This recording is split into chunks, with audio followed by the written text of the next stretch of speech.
The feeling on the continent was to establish sovereignty. There was no question of that.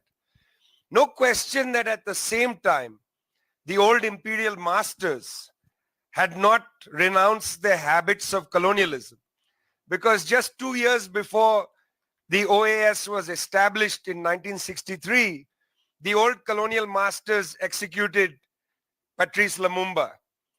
And of course, that execution was not either the first execution to compromise the sovereignty of people on the African continent, nor was it the last. And indeed, those executions continue into the present. Those habits of colonialism, comrades, those habits of colonialism are important to understand. I want to take you briefly on a trip to the Sahel region of Africa, which gets reported very minimally. I've been doing a series, particularly on Mali. You know, it's interesting. The Europeans right now are in a flap about the question of NATO. The Europeans are in a flap about the war in Ukraine. They're in a serious flap. They are confounded by what's happening. They are distressed by war. And yet, it is normal for them to expand their activities deep into the sovereign territory of Africa. The sovereignty of Ukraine may be compromised. That has them in a flap. But nobody in those same European circles was in a flap when NATO decided to go beyond the UN Security Council resolution 1973 and destroy Libya.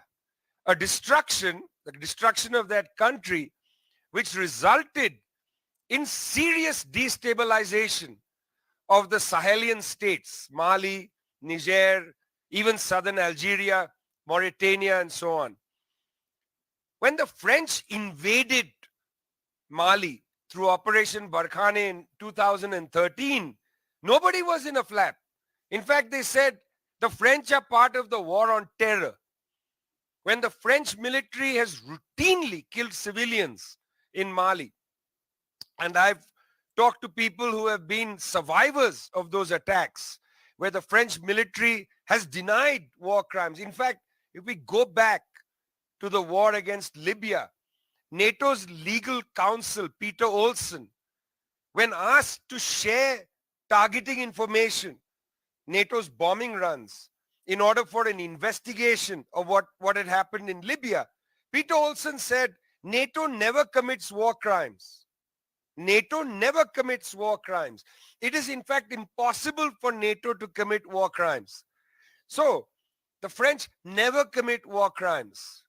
What they've done in Mali is beyond reproach. Ask the Malian people that. Ask the Malian people that. For the last several years, the Malian people have wanted the French military out. There have been 2 military coups in Mali in 2020 and 2021. Just this month in May, the Malian military junta asked the French to leave, and they have now themselves left the French cut-out political project called G5 Sahel. Why am I telling you all this?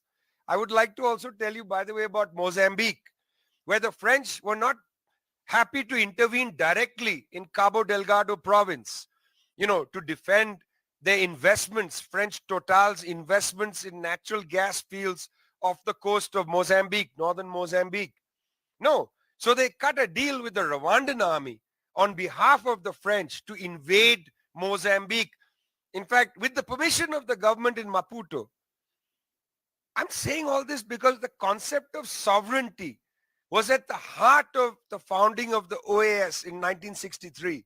Africa Day is about establishing the sovereignty of the continent. And yet routinely, I'm not talking now about the 1960s and 70s and 80s, I'm talking about now. Now, it's the French that invade, and nobody calls that an invasion. It's the French that invade. In fact, I would like to say to you that the Europeans and the US have moved Europe's border effectively from north of the Mediterranean to south of the Sahara. They've essentially taken and garrisoned the Sahel region. You know, they always get upset and say the Chinese are colonizing Africa. We hear this all the time. Chinese are colonizing Africa. Philip Dexter, our comrade, said that China has a military base in Africa. In fact, I've been there. It's in Djibouti. It's not a military base, in fact.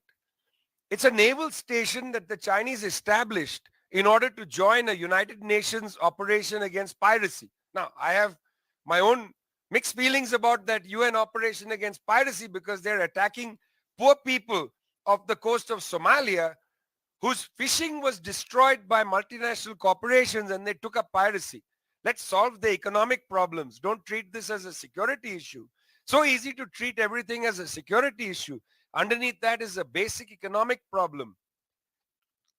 That's hardly a military base. Meanwhile, in Agadez, Niger, the United States has a massive drone base. It's the largest drone base in the world. The Research Institute of the Socialist Movement of Ghana and Tricontinental produced a dossier on the militarization of Africa. This is why I stopped shopping on Amazon, and you should too. Don't spend another dime on Amazon. Militarization of Africa by whom? By the United States and the French. The African Union, which is heir to Africa Day and the founding of the OAS in 1963, the African Union in 2016, the Peace and Security Council of the African Union passed a resolution which said that the Peace and Security Council of the African Union passed a resolution which said that foreign military bases should be removed from the African continent. Why can't that be established?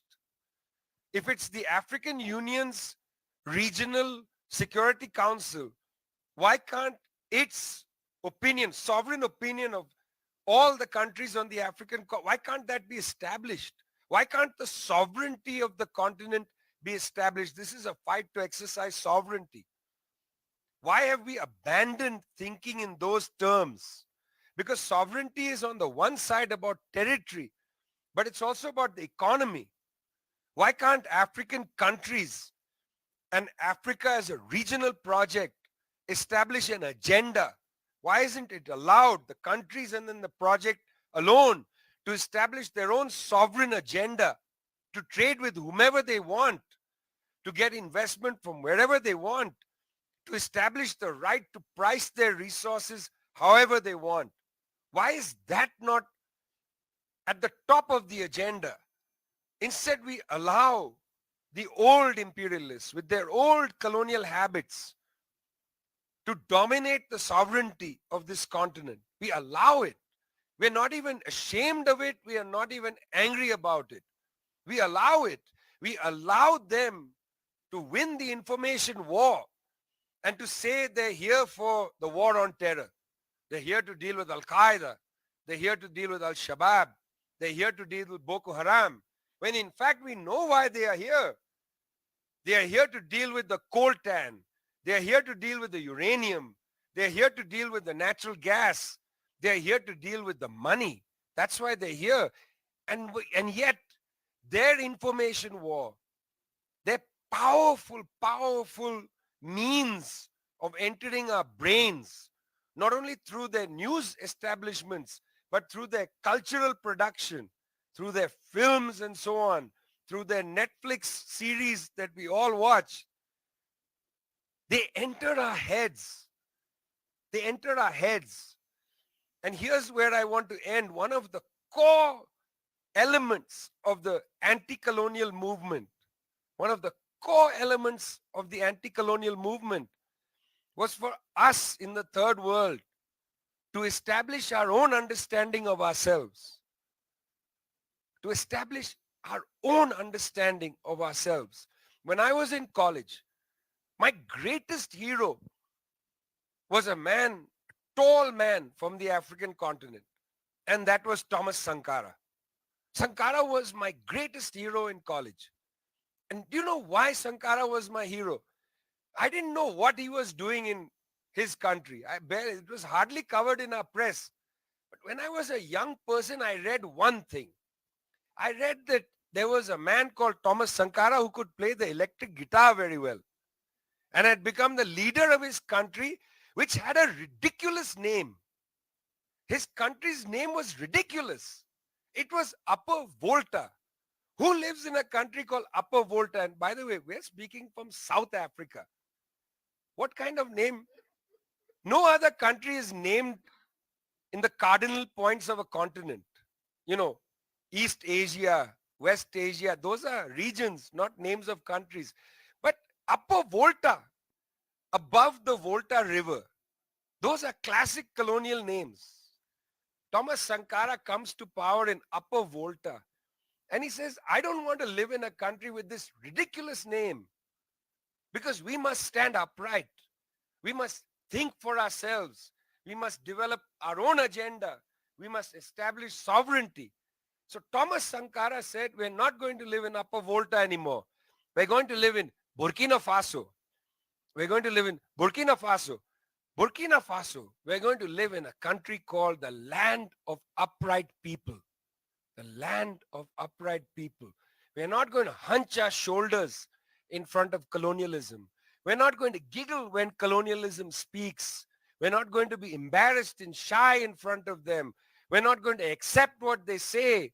We're not going to rush off and change our Facebook profile to the Ukrainian flag when none of them ever changed their social media profiles to the Iraqi flag or the Yemeni flag or the Palestinian flag or the Congolese flag. They don't even know what those flags look like. We are upright people. We live in the land of upright people. Thomas Sankara, one of the great African leaders, said, stand upright. And of course, they killed him. But we are looking forward to the time, comrades, when there's not one Thomas Sankara on this continent, but there are 100 million of you who walk in the name of Thomas Sankara. Thanks a lot.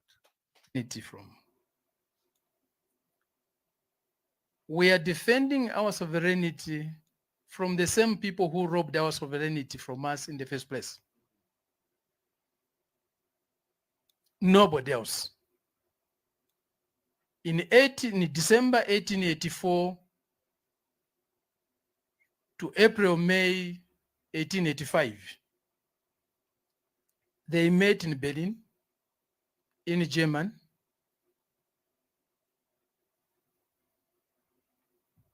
representatives of the key European nations of the time, including representatives of the United States, which had just gained this independence in 1776, plus representatives of the Tsar in Russia. No African was present there. They met to take away our sovereignty, to take away the sovereignty of our motherland, Africa. We were one continent, one country. They divided our country, Africa, our motherland, Africa, into Bantustans, which they started calling countries. And we have continued to call countries. In that way, they took away our sovereignty. We fought back. We won some partial victories to regain our sovereignty. Again, who were we fighting for our sovereignty? We were fighting the same people who took it away. They overthrew Nkrumah. Today, they are coming back. The same people telling us they want to set up military bases, they want to set up military offices to defend our sovereignty. Really? Our sovereignty? Definitely not our sovereignty. They are advancing something else. The same interest that made them turn us into Bantustans is what they are trying to advance and defend.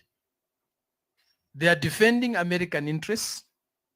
They are defending French interests. They are defending British interests.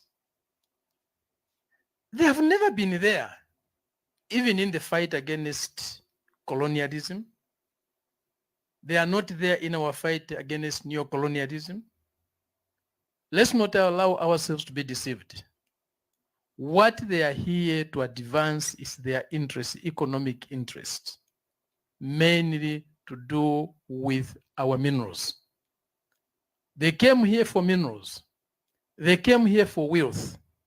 They are still coming here to set up bases, to set up military offices, again for minerals. Wherever they've got mineral interests, they always take an army. They have defended their interests. They have advanced their interests with their armies. They are here again. And all the time, they find puppets to recruit from among our people. The slave hunters, many were Africans. They used to hunt their own fellow brothers and sisters for very few pieces of silver, sometimes just cloth. They have come again. They are putting puppets as presidents all over the Bantustans they have created in Africa. Puppets funded by the same mining corporations. And the African people are being made to vote for them. They are funding puppets here in South Africa. They are funding puppets in Zimbabwe, in Zambia, in Malawi, in Tanzania, in Uganda, in Kenya. They are creating even foundations to establish new leaders. They want to pick them from a very early age. They take the best brains of our young people under the leadership programs, the Mandela Foundation, to train leaders under the Open Society and so on. Again, to advance their interests. But these are the same people who are coming to protect, to defend our sovereignty from who? From the Chinese? From the Russians? Is that possible? Are we threatened by the Chinese in terms of national sovereignty? Are we threatened by the Russians from in terms of national sovereignty? Who are they protecting us from? And they don't go where there are no minerals. Their focus is where there are strategic minerals. Today, their focus is on DRC, a country they have never given a peace, a Bantustan they have never given a peace. Since Leopold II set foot on that territory to take slaves, to take our ivory, to take our minerals, to take our timber, DRC has never known peace. Its sovereignty has been always and always threatened by the same people. The Belgians, the French, the Americans, and so on. Today, even the Israelis have joined. For what? Minerals. They don't care about the Congolese people. They are dying every day. With the arms, the same people supply and manufacture. For how long? 500, 600 years. They have been doing the same thing to us. Are we going to let them continue to do so?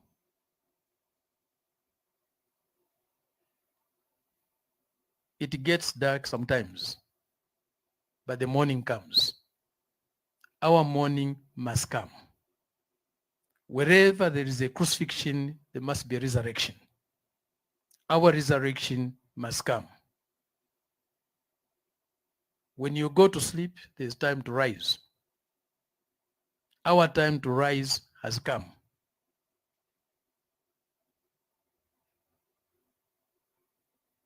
We have inspiration. We have Chrissy Hani. We have Jos Lovo. We have Amilcar Cabral. We have Patrice Lumumba. We have Nkrumah. We have Thomas Sankara. And many others to look up to for inspiration, for courage, for determination, and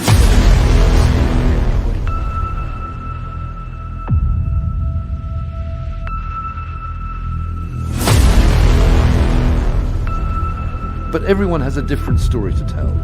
Shell, which says it's losing its the Tampa market.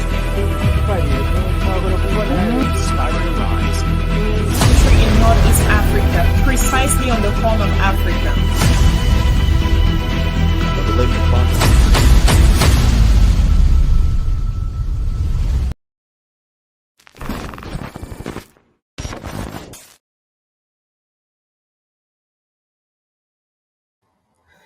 All right.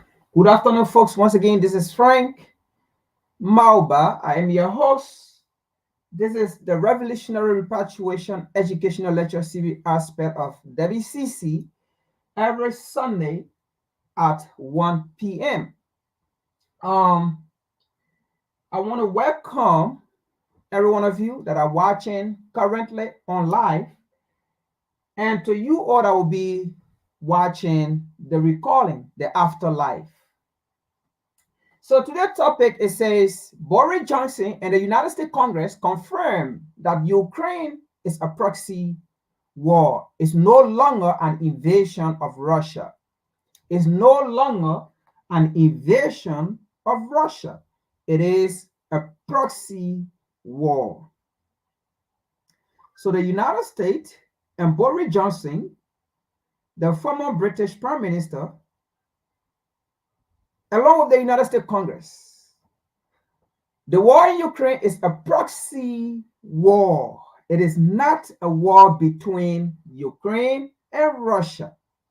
It is a proxy war. Ukraine is not invading Russia. They confirmed that Ukraine is not invading Russia. It is a proxy war.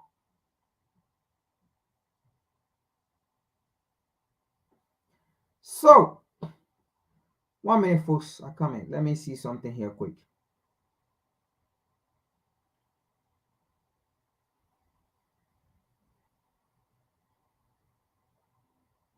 Now, it is a war instigated by the United States and NATO. Proxy war, it is a war that someone instigates. Proxy war, it is a war that someone funds financially.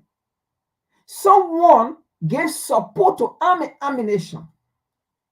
Proxy war, you instigate a problem on behalf of your interest, not the interest of that society, not the interest of that culture, not the interest of that entity, not the interest of that territory, not the interest of the people in that jurisdiction, in that boundary, in that locality, but a war instigated by the interest of those who instigate the act. Proxy war.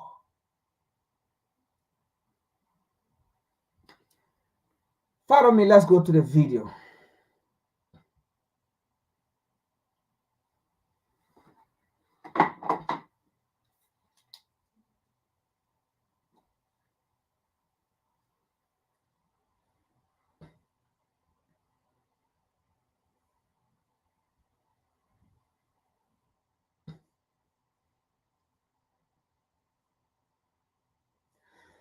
Now, it is a long video, so we just want to stick on Ukraine, US, and then we're going to dive into Africa a little bit because there's a connection. Because again, as we've been saying time with our numbers, the war instigated, the proxy war that is being instigated in Ukraine by the US and NATO, it is all because of Africa. Proxy war are war that are created based on specific interest. And the people that create that war, that proxy war, they are the one that formed it as it been happening in Africa. Folks, we've been saying it. The United States, NATO, they've been supporting the terrorist activities on the African continent. Let me give you an example before we get into the topic here. See this. Since they left the Middle East, since the United States, since Great Britain or NATO, since they left the Middle East, do you see them giving reports about terrorist activities in the Middle East? I ask you a question. Since the United States left the Middle East, since UK, they left the Middle East, do you see a news on BBC, CNN, ABC, all their news channels, do you see them giving reports about the Middle East, about terrorists, about them, how they love the Middle Eastern, how they love the Palestinians, how they love the people in Yemen, how they love this? Do you see them giving report on it? Do you see any report about how terrorist activities are happening in the Middle East? Do you see them talking about they have to send their military in the middle? Do you see them sending support there? So all of a sudden, when America withdrew her army, her military, her marine, all of a sudden, all of the how do you call it, the terrorists in the Middle East died. The terrorists in the Middle East dissolved. Out of a sudden, the terrorists in the Middle East was gone. And then by the time the African leader, the dumpiest African leaders allowed the United States, UK, Canada, Germany, all of them to establish base in Africa, boom. The terrorists left from the Middle East, they now went to Africa. The Al-Qaeda left from the Middle East, they now went to Africa. The Arab Spring now left from the Middle East, they now went to Africa. All of a sudden, Africa now became the next breeding ground for proxy war of American and European interest. Boom! All of a sudden, terrorists around all Africa. All of a sudden, it was the United States that was giving reports about South Africa is a threat, or terrorist activities about to happen. Meanwhile, the intelligence force of South Africa do not even know. All of a sudden, America start giving reports about how Boko Haram, how the terrorists are in Nigeria. All of a sudden, they start giving reports about terrorists in the Sahel. How did they know all of these things? But when they were in the Middle East, they was never giving about terrorist report in Africa. But the moment they came to Africa, they left the Middle East, they came to Africa, boom. They are the one now giving report. And before they come out with report, then that means the government in that locality of Africa now, that government is some like try to pull back of American interests. And then that's the time that America will come again, report that, oh, there will be terrorist activity, there will be terrorist bomb in the next few months. How did they know? Are they the ones supporting the terrorists? Proxy war. That is what's happening in Ukraine. And for what reason they are creating a proxy war? For what reason they instigated this war? We're going to let you know. Let's get into the video.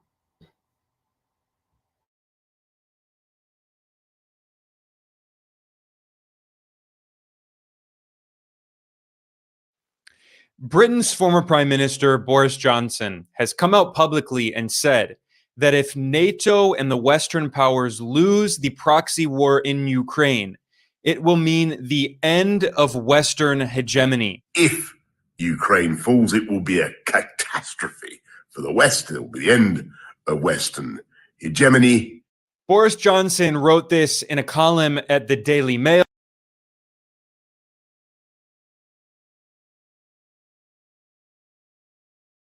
So if Ukraine loses the war with Germany, that will be the end of Western hegemony. That will be the end of the United States hegemony empire. That will be the end of NATO. That will be the end of the West. So now, for some time now, the Western mainstream media have been reporting that Putin is the problem. Putin is this. Putin is that. Putin is that. Putin is this. Putin is that. Putin is the destroyer. Putin is the barman. Putin is the devil. Putin is the dada. But Putin is the dada. But it was Putin that called for ceasefire in Ukraine. And Putin said he was ready. And the United States blocked the ceasefire. UK, NATO blocked the ceasefire. Folks, do you see over time? Now they themselves are saying it. Now you understand the reason why the war is in Ukraine. Even though we have been telling you it's all about Africa. Because if Russia wins this war, then that means the African nation will drift away. Even though some of them are drifting away from Europe and America, but we still have the stubborn slave. Oh yes, we still have slave. They are still African slave. We still have the stubborn slave who act like the stubborn fly that will go along with the dead into the grave. We still have some of these African slaves who still think that without their master, without their colonial master, they cannot go anywhere. Yes, we still have African slaves who are in this position as our leaders, slave. I did not say free slave. I said slave. I did not say rebellious slave.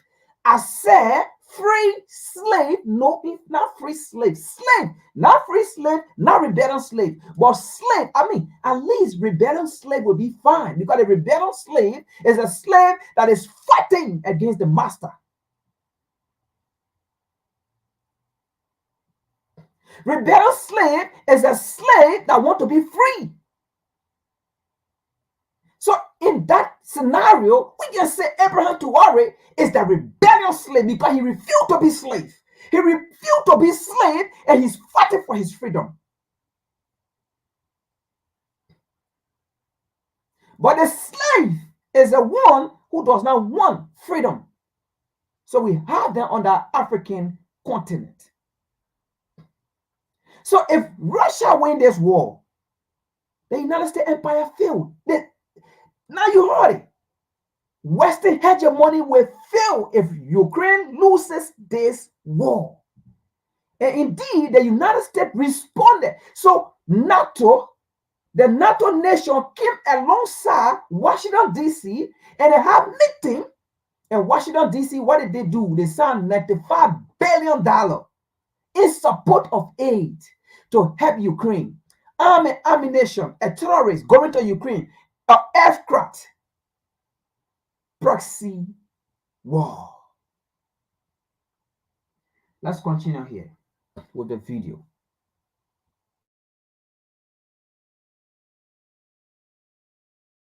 Which is a right-wing tabloid in the UK. Of course, for people who don't know, Boris Johnson was the former Prime Minister of the UK. He was also the mayor of the City of London, and he was the head of the Conservative Party. And he has a column at the Daily Mail in which he constantly condemns Western boogeymen like China and Russia and demands more military support for Ukraine.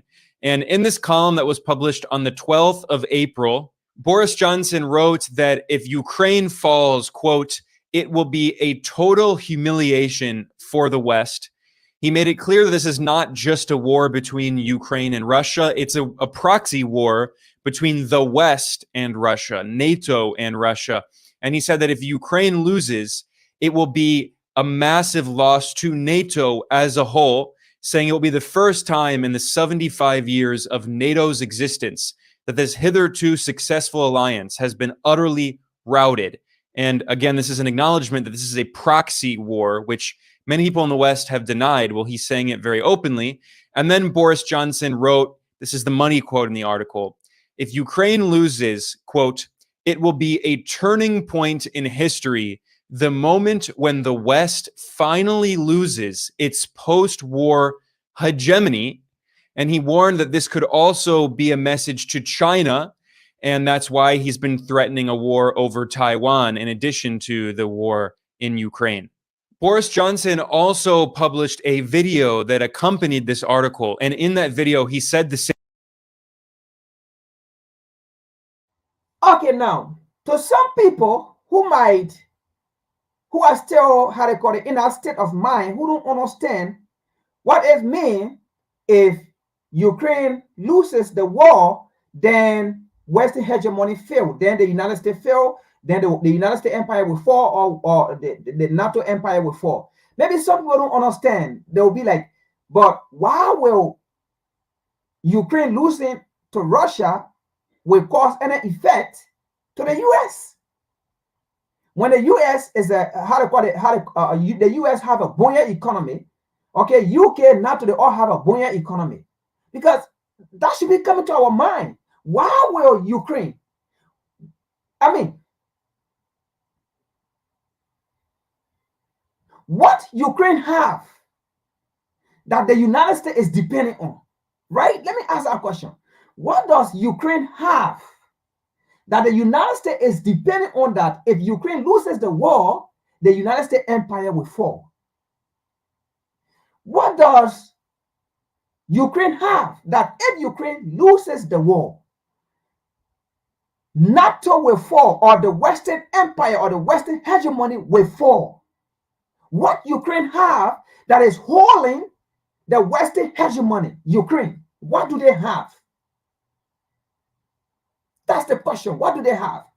But again, in a narrative, you heard the guy in the video that just spoke. So it's not just about Ukraine. I mean, Russia. It's also about China. So you heard it. They are also supporting Taiwan. So they are creating all this proxy war around the globe for one continent. So if it is about Ukraine, why are they going to Taiwan? Why are they taking up to China if it is about Ukraine? Understand now, folks. If it is about Ukraine, if Ukraine fail, then Western hegemony fall, right? Why are they taking a conflict to China and Taiwan, causing conflict between Taiwan and China? So they are using nations to fight their interests. They are using nations to fight their interests. They are instigating war in other nations, between nations, for their selfish interests of the African continent. So while they are supporting the Russian or the Ukrainian, giving them ammunition, at the same time, they will be supporting Taiwan, giving them ammunition, and then Taiwan and China in conflict, Russia and Ukraine in conflict, and then business deal with the African continent will have to slow down. So everything is about slowing the African developmental agenda with China and Taiwan. I'm sorry, with China and Russia. Not Taiwan, but China and Russia. So they will cause conflict, create a chaos, and capitalize on the chaos. Europe and America have been known since the beginning of life. They have been known of creating proxy war. They have been known of creating chaos among people. And they capitalize on those chaos and carry on their aims. As we speak,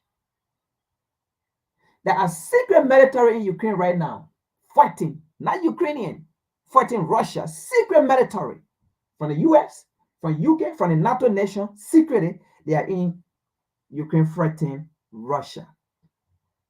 Proxy war. Let's continue here.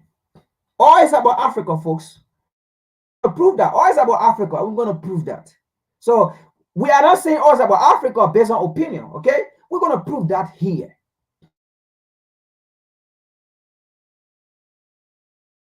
Same thing. If the West loses in Ukraine, it will be the end of Western hegemony. Here's that clip. Why the hell are we being so slow in giving those heroic Ukrainians the weapons they so desperately need? Because if Ukraine falls, it will be a catastrophe for the West. It will be the end of Western hegemony, and we will have no one to blame but ourselves. Read my column.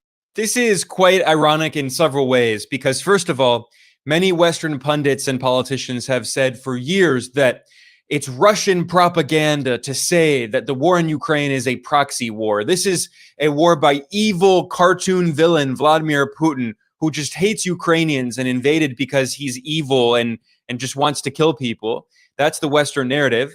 And those of us who have pointed out for years that NATO bears significant responsibility for causing this war, for expanding up to Russia's borders, for repeatedly ignoring requests by Russia to give written security guarantees, this very aggressive campaign led by the US to surround Russia militarily and threaten Russia backfired and led to this horrific war in which large numbers of Ukrainians are dying, and the West is continuing to fuel this proxy war.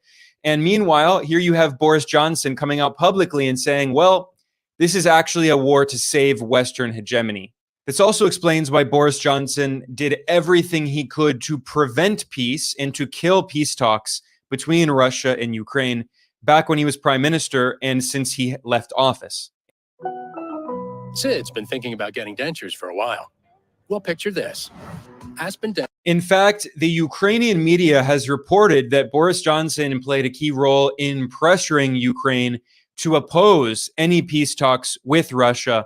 This was reported by Ukrainska Pravda, which is one of the main newspapers in Ukraine. It is vehemently anti-Russian. It is not pro-Russian in any way. It is essentially a state media outlet in Ukraine.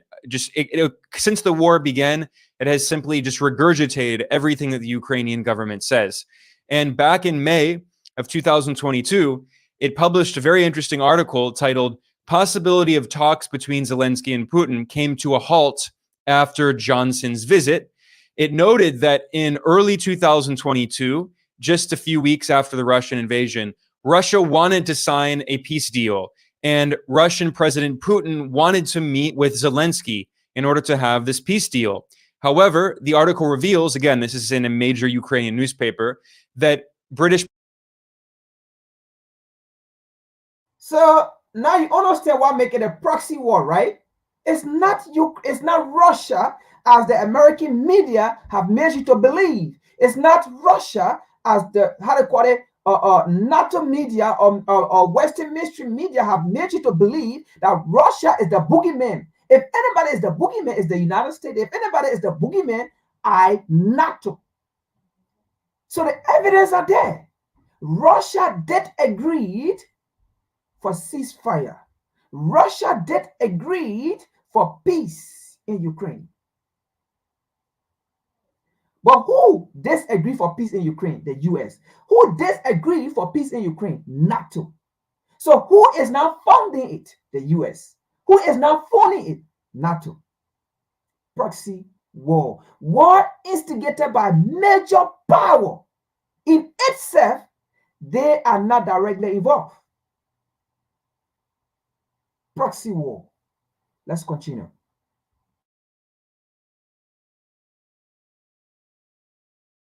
Prime Minister Boris Johnson traveled to Kiev almost without warning, and he brought two simple messages. One, the West said that Putin is a war criminal and should be pressured, not negotiated with. So the West opposed Ukraine signing a peace deal. And number two, even if Ukraine is ready to sign some agreements on guarantees with Putin, they are not. This article pointed out that the collective West now felt that Putin was not really as powerful as they had previously imagined, and this was a chance to press him. So the West did not want a peace deal. Boris Johnson was acting on behalf of the West, of course, led by the United States, and the British government never does anything very important internationally without approval from the US. And here we see very clearly that Boris Johnson was sent to kill any possibility of peace, to destroy the possibility of peace talks. And this article notes that 3 days after Boris Johnson left Kiev, Putin went public and said talks with Ukraine, quote, had turned into a dead end. And that was not the only report. There was a similar report published in 2023, also in the Ukrainian newspaper Ukrainska Pravda, that is titled, Head of Ukraine's Leading Party Claims Russia Proposed Peace in Exchange for Neutrality. This article in English, it mentions a Ukrainian language interview that was done by David Arakhamia, who is the leader of the Servant of the People faction, that is the political party of Ukraine's Western-backed leader, Volodymyr Zelensky. And he said that in 2022, when Ukraine met with Russia, and there were peace talks, first that were held in Turkey, and then were held in Belarus, he revealed, this is a close ally of Zelensky, he revealed that the Russian delegation promised Kiev peace in exchange for refusing to join NATO. And this report revealed that at a meeting with an African delegation, Vladimir Putin showed a ready-made draft peace agreement with Ukraine that had been agreed to previously during the negotiations with Ukraine in Turkey and in Belarus. And then in response to this, the top Ukrainian official, Arakhamia, said, speaking of Russia, quote, they really hoped almost to the last moment that they would force us to sign such an agreement so that we would take neutrality. It was the most important thing for them, for Russia, that is. He said Russia was prepared to end the war if we agreed to, as Finland once did, neutrality and committed that we would not join NATO. However, he pointed out that when the Ukrainian delegation returned from the peace talks in Istanbul, Boris Johnson came to Kiev and said that we would not sign anything with them at all, and instead, let's fight. So here we have another piece of evidence from a top Ukrainian official acknowledging that Boris Johnson and his Western allies opposed any peace talks and wanted the war to continue. And Boris Johnson said it publicly in his article in the Daily Mail. The reason for this is the West wants to maintain its imperial hegemony. And Boris Johnson is by no means the only Western official who is concerned about the decline of Western hegemony. In fact, I recently did a report, which I will link to in the description below, in which I looked at the comments that were made by the EU's foreign policy chief, Josep Borrell, and he acknowledged in an article that Western dominance has ended. This game, you're not ready for.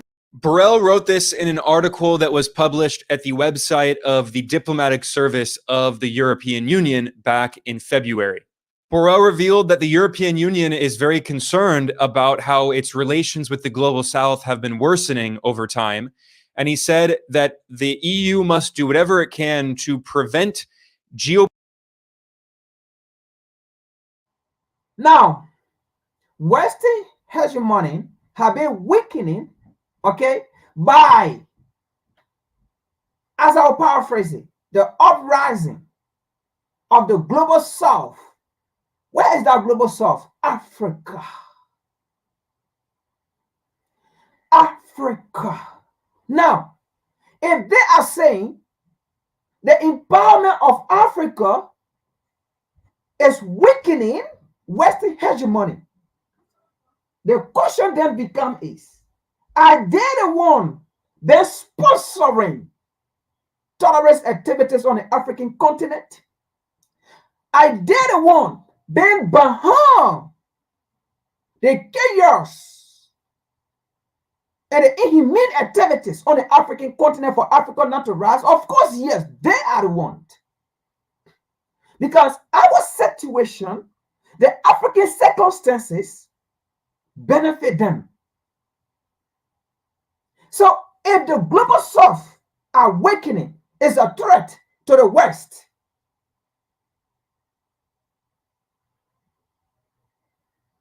that means Africa can never work with the United States and Africa rise. That means Africa can never work with the NATO nation and Africa rise. So that means they are fighting China and Russia because with the influence of Russia and China over the short period of time that we have coexisted with Russia and China, see the changes happening on the African continent.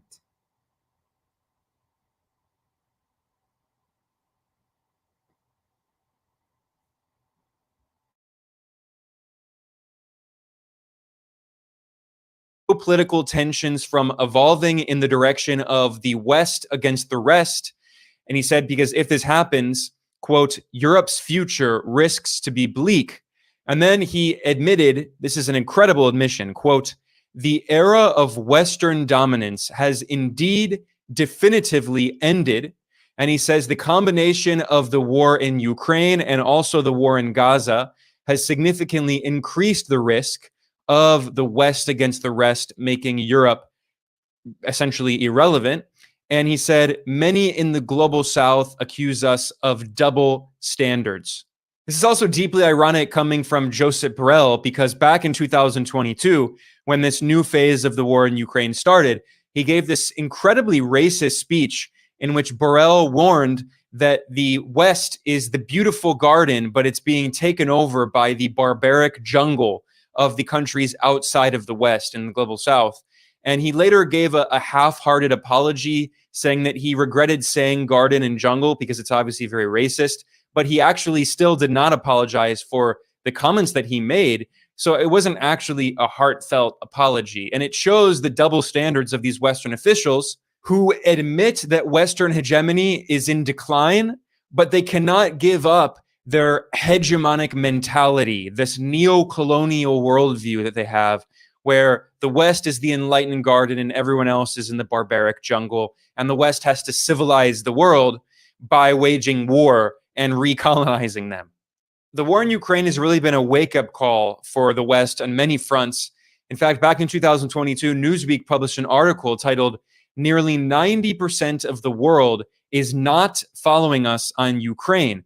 And this article was written by two former U.S. ambassadors, top officials from the U.S. State Department and the Pentagon.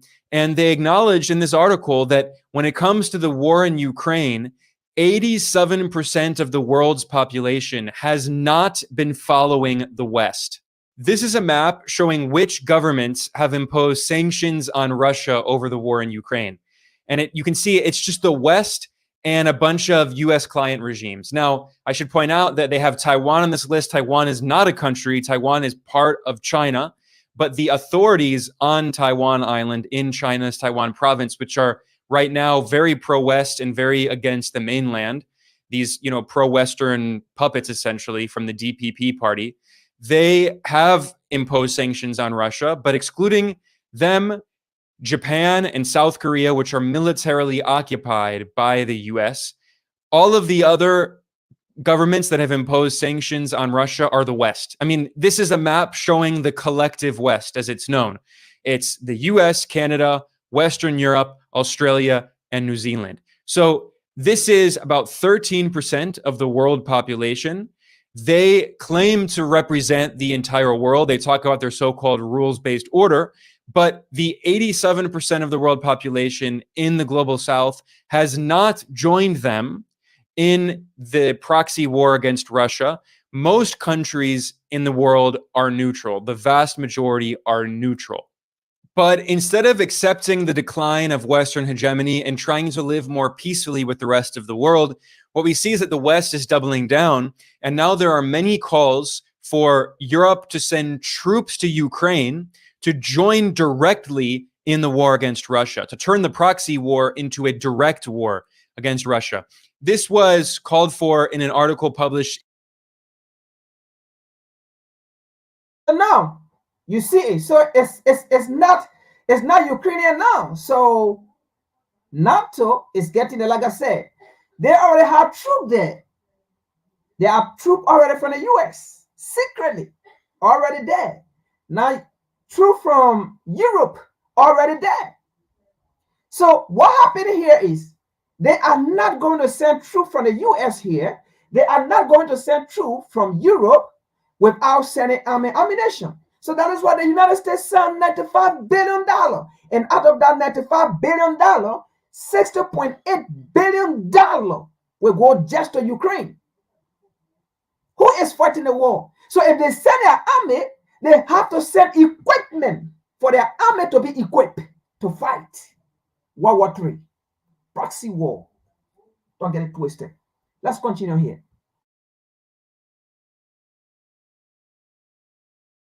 In Foreign Affairs, one of the most influential magazines in the West. This is the official publication of the Council on Foreign Relations, one of the most powerful think tanks in the US. And in this article, they published this April, they point out that France's president, Emmanuel Macron, said the deployment of European forces to Ukraine could not be ruled out. The article notes that other European officials have joined in calling for sending troops to Ukraine, including the defense minister of Finland and the foreign minister of Poland. They have suggested that they will send troops to Ukraine. And in the Baltic states, there are calls for sending troops to Ukraine. And this article says that European countries, quote, must seriously contemplate deploying troops to Ukraine to provide logistical support and training to protect Ukraine's borders and critical infrastructure, and even to defend Ukrainian cities. Now, the irony of this article is it was actually not Ukrainian officials who wrote this. It was actually 3 North Americans. One of the co-authors is a retired U.S. Army colonel. Another is a current lieutenant colonel in the U.S. Air Force. And another teaches at a university in Scotland, but in reality, he's also North American. So here we see 3 people from the U.S., these 3 war hawks, who are calling on Europeans to send their troops to Ukraine to try to preserve Western hegemony. And by the way, I should point out that there already are Western troops in Ukraine. They're not a lot of troops, but they are there. And this was revealed by Germany's Chancellor, Olaf Scholz, who admitted that the UK and France have troops on the ground in Ukraine that are helping to direct Ukrainian attacks against Russia. And the BBC revealed in 2023 as well that there are multiple Western Special Operations Forces on the ground in Ukraine from the UK, the US, the Netherlands, Latvia, and France. There aren't a lot, but again, they already are there. And ABC News also confirmed this, citing separate sources revealing that the US has Special Operations Forces on the ground in Ukraine, and they are operating out of Washington's embassy in Kiev. And meanwhile, as Western militaries get more and more directly involved in this proxy war against Russia in Ukraine, in the words of Boris Johnson, to try to save Western hegemony, well, the US Congress has approved sending $61 billion in additional military aid to Ukraine, and they also approved military aid to Israel to help it carry out war crimes in Gaza and ethnically cleanse indigenous Palestinians. And it also includes military aid for separatists in China's Taiwan province, where the U.S. is trying to start another war. So here we see how the U.S. continues to oppose peace around the world. So now, again, this goes to some of the dumpiest African leaders. And this goes to some of the dumpiest African advocates who don't understand the subject matter, but sit on social media instead of them using the social media wisely, but sit on social media and then talk about the only nation in the world that can direct them in terms of peace is the US. But look at what the US is doing. The US is supporting the killing of Palestinians, supporting the killing of the people in Gaza, supporting the killing of the people in the Middle East, supporting the killing, the destruction of Ukraine, supporting the destruction, the killings of the people in Taiwan. Because obviously, Taiwan is not going to win China. Taiwan is just an island in little area of China. They will not win. But the issue here is they are doing all of these things to slow down the process of engagement with the African continent, with these people. To slow down the process of engagement with the African continent, with these people. That's what it's for.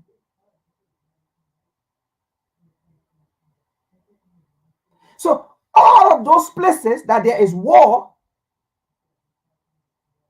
there have been numerous United Nations resolutions.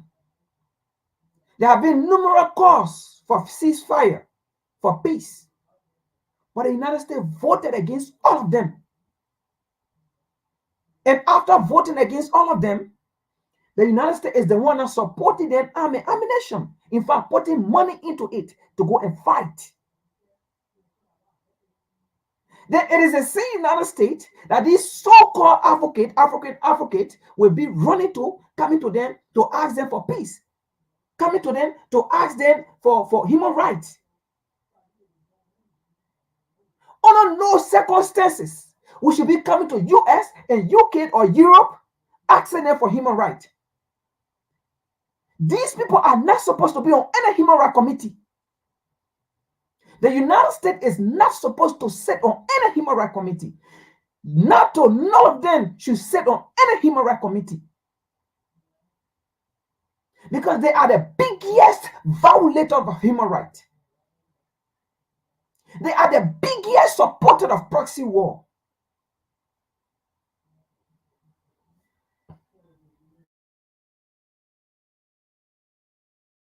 World fueling more and more war with, again, tens of billions of dollars. And by the way, I should point out that it's estimated that in order to make higher education completely free with no tuition in the US, it's estimated that it would cost $58 billion in the first year it is implemented.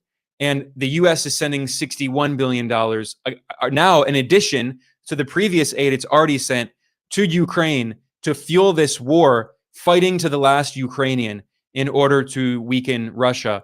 And the cheapest free college program in the US would cost around $28 billion the year it's first implemented, which is half of what the US is now sending Ukraine, again, to fuel this war to protect Western hegemony. So that really says what the priorities of Western governments are. It's not providing social programs, healthcare, education, infrastructure, investment, social services, better social security for retired people. No, that's not their priority.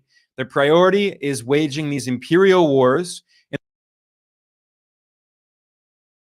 Sorry, folks, let me come in. So now, May 6, 2024 to May 9, 2024, you so-called African leaders will be coming to Washington, D.C. again for the so-called 2024 U.S. Africa Business Summit. So when you come, you dumb African leaders, you're going to come because you dumb and stupid. You're going to come. Now, when you come, in your mind, you are coming to meet people who are coming to develop economically your country, socially your country, okay? In every capacity, in every sector, they are coming to develop it. It's not about that. If it is about that, why the United States educational system is messed up,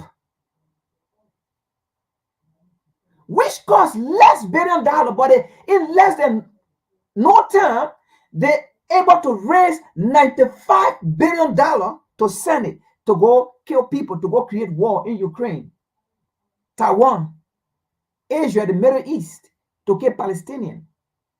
When 24/7 Palestinian citizens in the U.S. are protesting, in fact, they were just arrested from protesting to cease fire in Palestine for their brothers and sisters at least to live, but they got arrested. And now guess what? Guess what? The fake Jewish are now coming out to say the Palestinians that are protesting, they are anti-Semitic. The Palestinians that are protesting for ceasefire in Palestine, they are anti-Semitic. And the war police went there and arrested these protesters. Some of them are in prison, are in jail right now. So these are the people the so-called African leaders are coming to go develop your country. No, you are coming to be bought.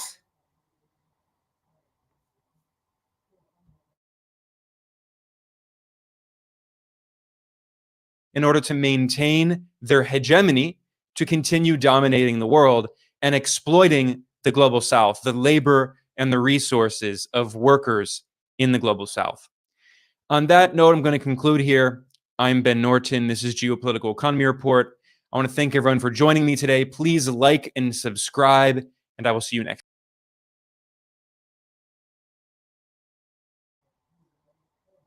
Okay, so that's the first aspect of it. So that was the Nazi response.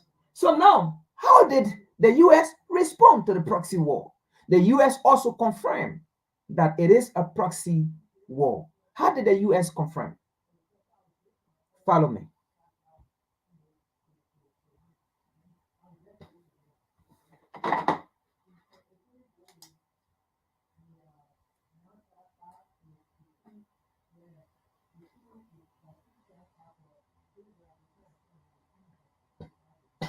Now, after the European nations met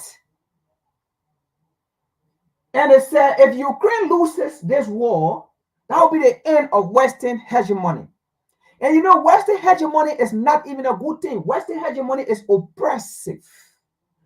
Western hegemony is chaotic, is death. Because as you can see, Western hegemony means creating terrorists. Because since they left the Middle East, no more terrorists. All the terrorists have gone. Since they left the Middle East, they went to Africa. All the terrorists left Africa. I mean, the Middle East, the terrorists are now in Africa. That is Western hegemony. Western hegemony means captivity. Western hegemony means sanctions. Western hegemony means poverty. Western hegemony means limitation. Western hegemony means silent. Western hegemony means obedient to them. Western hegemony means they are the superior, you are the inferior. That is Western hegemony. So how did Joe Biden, how did the United States respond to the proxy war in Ukraine? Biden signed $95 billion aid into law with funding for Ukraine, Israel. President Joe Biden announced the imminent delivery of military aid to Ukraine following the signing of a bill allocating billions of dollars for supporting Ukraine defense against Russian forces. The aid package includes equipment for air defense, artillery, rocket system, and armored vehicles. U.S. President Joe Biden said fresh military aid will begin following to Ukraine in the next few hours after he signed into law a bill that provides for billions of dollars in new spending to support Ukraine fight against Russian forces. This was the same Russia that went and sat with most European nations or with EU for peace and resolution, ceasefire in Ukraine. But NATO disagreed, the United States disagreed. Let's continue. President Biden said, I am making sure the shipment starts right now in the next few hours, because if Ukraine loses, the United States hegemony fail. The United States will become a terror country. And they know the definition of a terror country. They know the meaning of a terror country. So Biden said, I am going to make sure the shipments start right now. After Boris Johnson came out and said, he was representing NATO and said, if Russia win the war, if Ukraine loses the war, that will be the end of Western hegemony. It threatened Joe Biden, and he said, I am going to make sure right now, Boris Johnson, I am going to make sure right now, NATO, I am going to make sure right now, we the West, shipment going to start going to Ukraine right now. In the next few hours, literally in a few hours, we are going, Biden speaking alongside with NATO, we are going to begin sending equipment to Ukraine for air defense, ammunition, for artillery, for rocket system, and and armored vehicles, he said at the White House. The package is literally an investment. The package is literally an investment of keeping European hegemony, of keeping Western hegemony. It is an investment that they will do in Ukraine right now by spending billions of dollars of proxy war, a war that they might not win. But it is an investment that they will keep being the imperial superior to dehumanize other nations, to dehumanize other African continents or other African nations, to dehumanize the African continent and other nations called terror. So this package is literally an investment to own it in Ukraine security. This package is literally an investment not only in Ukraine security, but our Europe and the US, the West, our security. Biden said this package is literally an investment not only to Ukraine security, but to our security.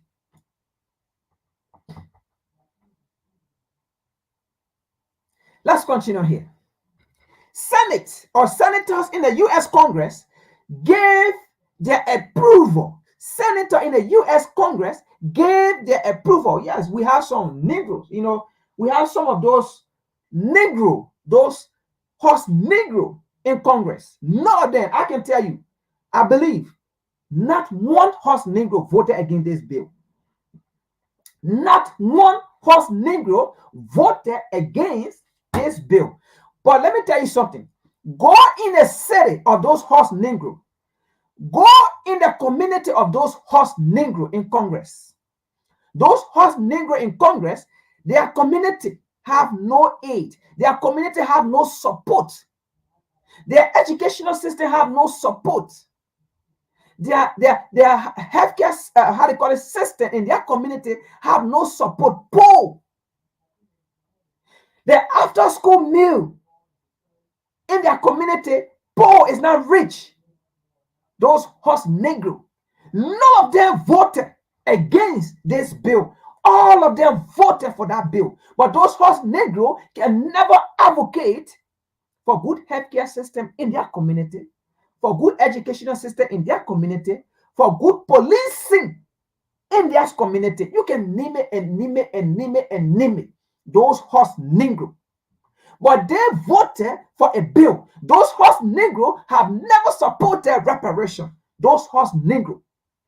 Secretly, I can tell you, those horse Negro are the one voting against reparation.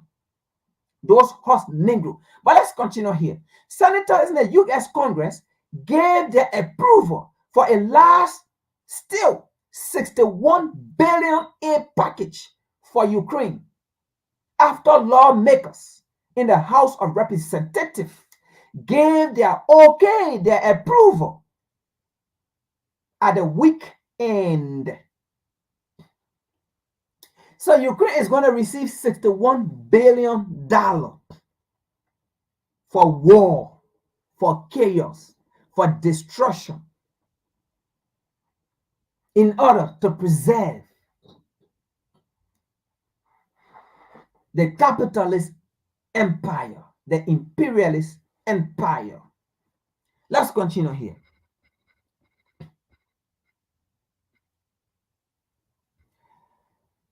They also want to say, so this is Ukraine foreign minister. Ukraine foreign minister called Putin political criminal or animal. What we need to do, so he said, what we do need is for our partners to believe firmly that Ukraine victory is attainable. And second, to have no fear towards Putin, because Putin is a political animal who can sense fear and who can sense fear, and when he does, he becomes more aggressive. Ukrainian foreign minister said on Saturday. But again, I'm going to take this article here, right? I'm going to take it out, but you already see. But my point here is with this I just read. He said Putin is a political animal. If we are to classify who is a political animal, who is an economic animal, will be who? I don't think it will be Putin. Because Putin have sat several times to talk with other world leaders for peace in Ukraine. But US, the United States Congress, have never sat with other world leaders and agree with other world leaders for peace in Ukraine. NATO have never sat with other world leaders to agree for peace in Ukraine. But Putin have agreed, and Putin have his evidence, and Putin have displayed his evidence. So then how can Putin be the political animals? Who are the political animals in this case? I don't believe it's Putin.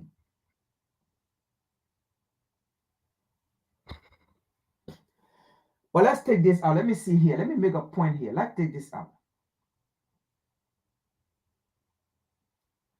Let me see here.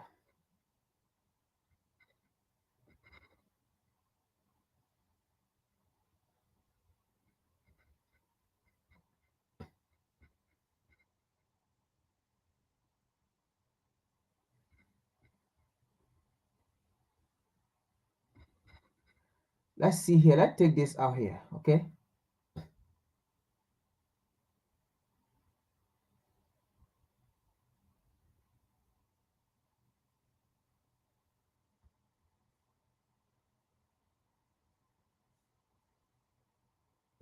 All right. Let's continue here.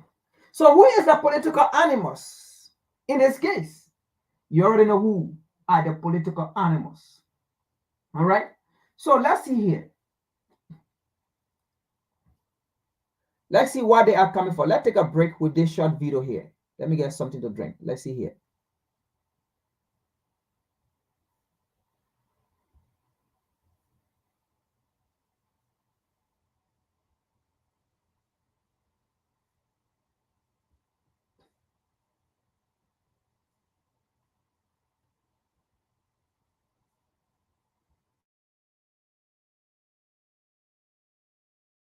Empire makes magic money to steal our resources. It built globalization, internationalization, and liberalization and rigged it so they would always win. But they got stupid. Their problem was that some nations did not submit to the brutal economic warfare of liberalization regimes. Once liberalization removes a nation's economic defenses, Western empires, corporate vultures, and speculators attack and raid at will. China and Russia did not submit to liberalization, and they have managed to build robust economies that have not only competed with the West, but have broken their dominance over world trade. And now Western empire is throwing a tantrum because Western Empire wants war. China and Russia are building new trade routes outside of Western control. China refused to make their money into Western magic money and is enriching ordinary citizens, whilst our corrupt politicians impoverish us and enrich the 1%. In 2008, we, the taxpayers of US and Britain, bailed out our banks to the sum of $1.4 trillion US.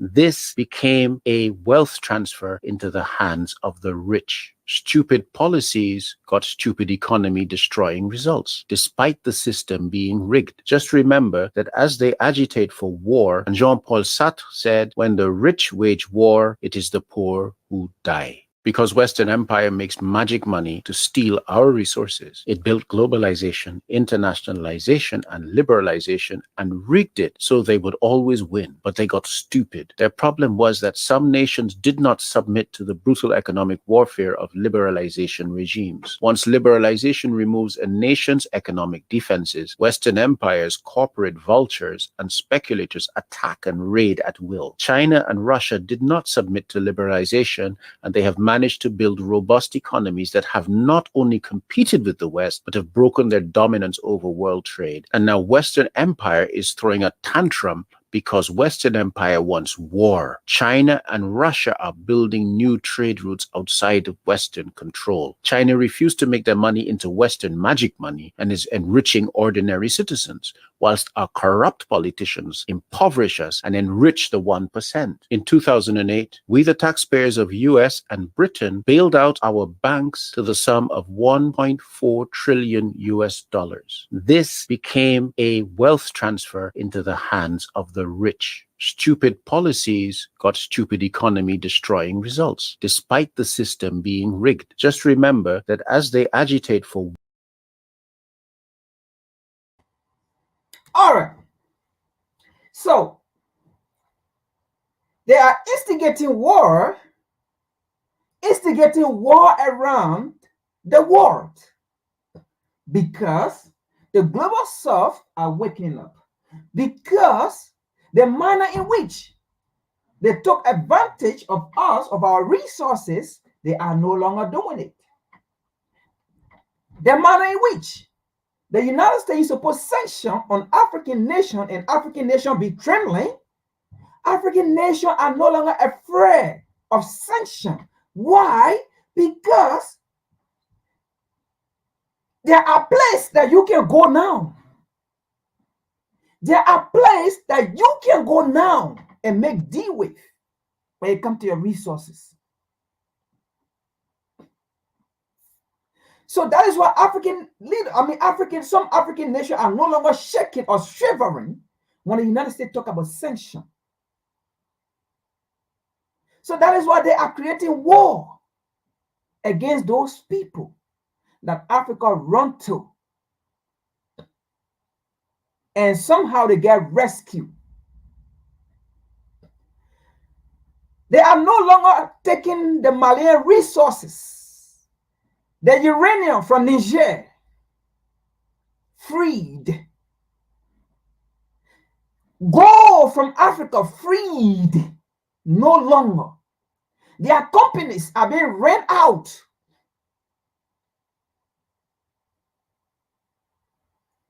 So the only solution is for them to go back to the drawing board. And the drawing board for Europe and the West, or America and Europe, have always been war. That's their last option. The drawing board, that's where they always go, war. Because when there is war, there is no peace. And you will not focus on development. And that is why they have always created proxy war. So that is their fear right now. Because they are no longer getting our resources for free. They are saying that their stay on the African continent is at stake. Because Africans, day and night, are saying the American military bases should leave. European military bases should leave. And the only reason why their bases are on the African continent is protect whatsoever resources that they can get from us is to protect their companies that are in those parts of Africa. That's what their militaries are there for. It's not there for you and myself, to protect you and myself, to fight for you and myself. Can't you see when a government in Africa that is supporting the interests of Europe in American foreign policy, even if that government is ill-treating and killing his or her people, the United States never made comment. The so-called human right never made. In fact, human right will never exist in our country as long the interest, the foreign policy of these colonialists are being protected in our country. You will never see a human right in our nation. You will never see a human right advocate in our country. Never. You will not see it. Because their interests in our country are being protected, are being secured, are being sealed. So there will never be a human right in our country. Although they might be there, but they will be silent. But the moment their interests are not being protected in our country, and if that nation or that leader do anything to his or her people, that's the time America will come out to speak. That's the time you will see human rights. But if their interests are being protected, America will say we have nothing to do with it. They have a government. You know, they should go through the democracy process. They have a court system. That nation have their own court system. They should go through it. America will say they have nothing to do with it. They can't do anything. Because our government is protecting their interests. They will have nothing to say. Absolutely nothing. They will say it is, in fact, that's the time America will view as an independent nation. That's the time the United States will see you as an independent nation for you to solve your own problem. But the moment their interests have been at stake, they will not see you as an independent nation. That's the time they will come in to love the people, to pretend that they love the people. That's the time they will come in to speak as a human right. That's the time they will identify the people problem. That's the time they will say that government is a bad government. That's the time they will say, in fact, that government have to go. Because that government does not respect the rule of law. That government does not respect human rights. If their interest in our country or in our nation is at stake. Since when have America ever speak about the interests of the Togolese? Because their interests are being protected. Since when have they spoken about the issues, the ills in Cameroon with Paul Biya? Because their interests are being protected. Since when have they spoken? Have they spoken about their so-called democracy in those parts of Africa? Since when? Since when have we seen America in Togo talking about democracy should be practiced in Togo? Because family have led that country for over 50 years. Pombia, going to 50 years now. One man in power, going to 50 years in power. America or Europe have never gone to say the people in our area need democracy. They need change of government. Because their interests are being protected. So that nation or those nations, they are independent. They are democratic nation. They should solve their problem. America have nothing to do with it. They don't care about you. It is about your resources. Because if they care about Africans, let me ask a question. Right now on the African continent, let's go to Burkina Faso. Look at Abraham Traoré. Is Abraham Traoré doing a bad thing? Is he treating his people? What he's doing in Burkina Faso, is he doing the bad thing? But why is America not supporting him? Realistically, right? The U.S. supposed to support this man because the U.S. portray herself as the world police, as the world human rights nation, as a world human rights advocate, where all the human rights advocates come from. So by by right, by extender, as she portray herself, right? She's supposed to be alongside with Abraham Tuwari. In fact, the 95 billion, the so-called 95 billion they sound, right? They're supposed to give maybe $20 billion to Abraham Tuwari to fight terrorists. If they really love Africans. If they really want freedom for Africans. Because what Abraham Tuwari is doing in Burkina Faso is freedom. But no, Abraham Tuwari is an enemy to the US and to Europe.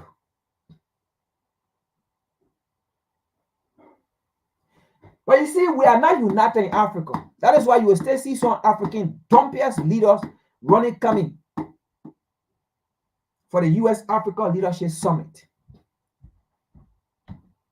And they are coming to brainwash them, by the way. They are coming to be brainwashed. And when they go back, they are going back with crumbs. They are going back with brav. And then you will see them hating their own other brothers and sister African nations. They will be hating them. That is what the whole proxy war is about. In Ukraine, Taiwan, the Middle East. You just saw recently, the moment Burkina Faso went and started making deal with Iran, boom. They went to Iran, bombed the place. So that's how it's going to be. Any nation that Africa try to ally with, they're going to create war with you. It's about Africa. Let's continue to the next page.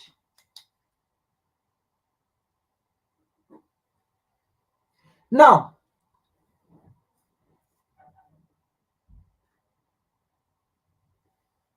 there's a message I want to get to the African leaders and the so-called Africans advocates who don't understand the subject matter, who don't know that these Western nations, they speak with code, they speak in code.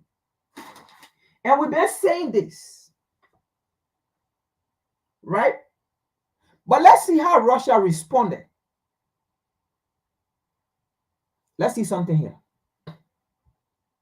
You know, African, we are our own problem. To be frank, we are our own problem. We are our own problem. We are our own problem. Because we fail to unite, that is why we are always in these situations, because we fail to unite. Look here. After the United States, along with EU, threatening Russia to seize Russia assets. See what Russia said. Listen to this. Russia threatening West with severe response if its assets are confiscated. Look here. Russian official issued a stern warning to the West on Sunday, threatening a severe response if frozen Russian assets are confiscated. Foreign Minister spokeswoman Maria Zaharova, sorry, it's a Russian name, Zaharova, asserted that Russia will not relinquish territory seized from Ukraine in exchange for access returned. Now, what the United States and Europe want to do here is, area in Ukraine that have been seized by Russia, they want to negotiate with Russia that, listen, area that you have seized, if you don't turn it over back to the United States and to Europe, your access in Europe will be seized. Your access in the US will be frozen. We will seize it. Let's see here. Now, I'm going to make my point with the African continent. Let's see here. This article is very important for African leaders. But they are so stubborn, they will not pay attention. Let's see here. This is the Russian official. So Russian official threatening the West on Sunday with a severe response in an event that frozen Russia assets will be frozen or will be taken, promising endless legal challenges in its far-tart measure. Russian Foreign Minister spokeswoman Maria said Russia will never seize territories seized from Ukraine in exchange for the return of frozen assets. She went as far as saying, why Kremlin, how to call it, that part in Ukraine, Kremlin spokeswoman, Dmitry Pevuk said in a separate comment that there were still a lot of Western money. Let me read this. Why Kremlin spokeswoman said in a response comment or in a separate comment that there was still a lot of Western money in Russia which could be targeted by Moscow countermeasure. So this is Russia response. Russia said they will not turn over places or areas that have been seized by the Russian army to Europe and to US in response of their frozen assets. So Russia too is saying just how Europe or the US think that they can take our assets. The West also have huge amount of money in Russia. If they froze our assets, we are also going to target their assets in Russia. Now, African, what is the message here? What is the message here for you African leaders? You know, sometimes, I'm sorry, I apologize to sometimes call you dumb, but you behave dumb, so we have to call you dumb. Let's continue. What is the message here? The message here is you can never measure power with power if you are not powerful. You can never measure power with power if you don't have power. Only power can measure power with power. That is to say, if we Africans or the African continent want to measure power with power, we have to do away with these colonial borders. We have to unite. Look, America will not invest. Now, I don't want to call it invest because America is not an investor in any nation. They are looters. Europe is not an investor in any nation. They are looters. They looted the African continent today. They built their empire. So they are looters. Now, America will never take her access into a country called Liberia. America will never take her access into a country called Ghana. America will never take her access into a country called Nigeria. America will never take her access into a country called Togo. Because you have no power. You have no power. For example, if America take her access into you little tiny, sick, weak nation, and then, for example, China come and threaten you or Russia come and threaten you, can you support or defend American assets in Ghana, for example? If China threatens you, Ghana. If Russia threatens you, Ghana. Can you defend American assets? It can't happen. It will never happen. Liberia, can you support American? Can you defend American assets in Liberia if China threatens you, if Russia threatens you? You can't. You can't. But do you know why America took our assets in China? Europe took our assets, in China or in Russia? Because no nation can threaten China. No nation can threaten Russia. If any nation do it, American assets will still be protected. If any nation do it to China, American assets will still be protected because China have the economy for it. Russia have the economy for it. China have the system for it. Russia have the system for it. That is why they have put sanction upon sanction on Russia. It can't work. In fact, those that put a sanction on Russia, they end up becoming a victim. But since when have the U.S. put sanction on African nation and the U.S. become the victim? Since when have Europe put sanction on African nation and Europe become the victim? It's only recently that America is now becoming a victim. It's only recently that Europe is now becoming a victim when African leaders are standing out, making deal with China and getting some recognition. To the extent there are nations now, since they ally with China, since they ally with Russia, American sanction can move them. Euro sanction can move them. And in fact, let's say to BS with US sanction, to BS with Europe sanction. That is what power do. Power can only measure power with power. Because of the influence of Russia and China, these days, when the U.S. talk about sanction in any African nation, in most African nations, it's nothing to us.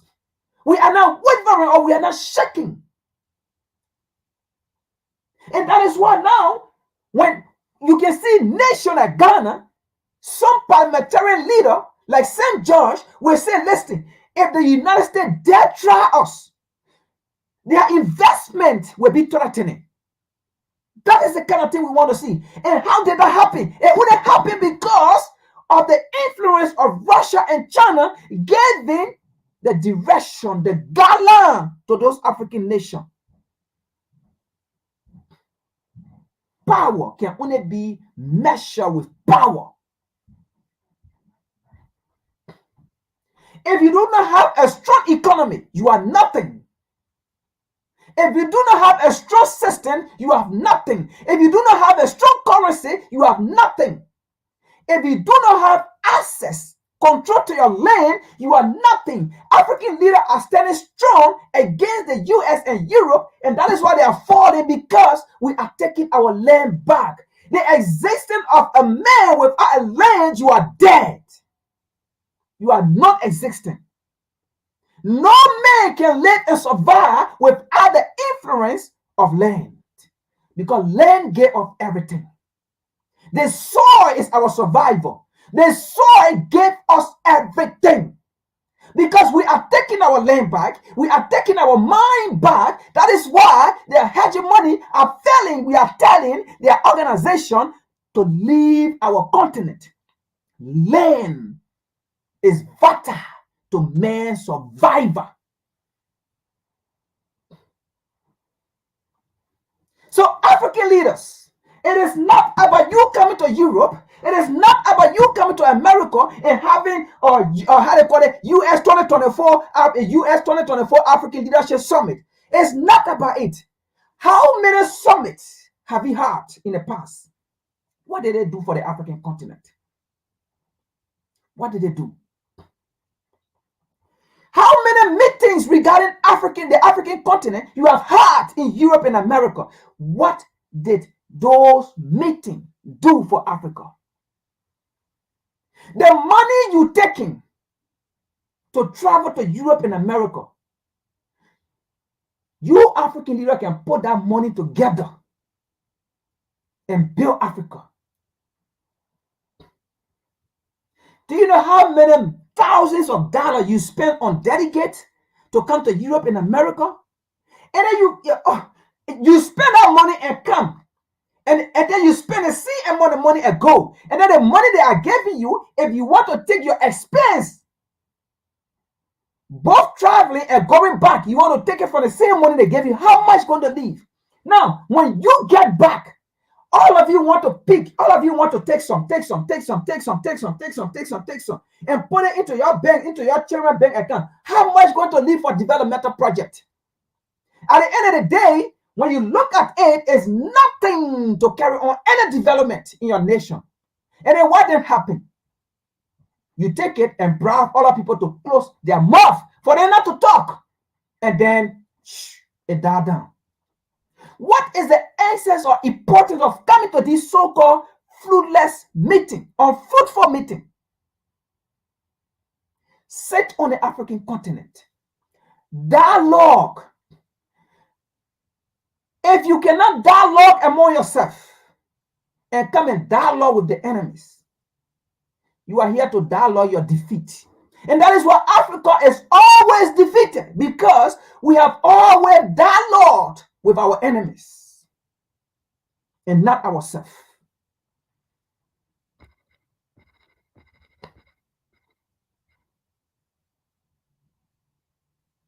Let's take this out. So as you come in May 6th, come as a puppet. And you don't understand what you need to do as a leader.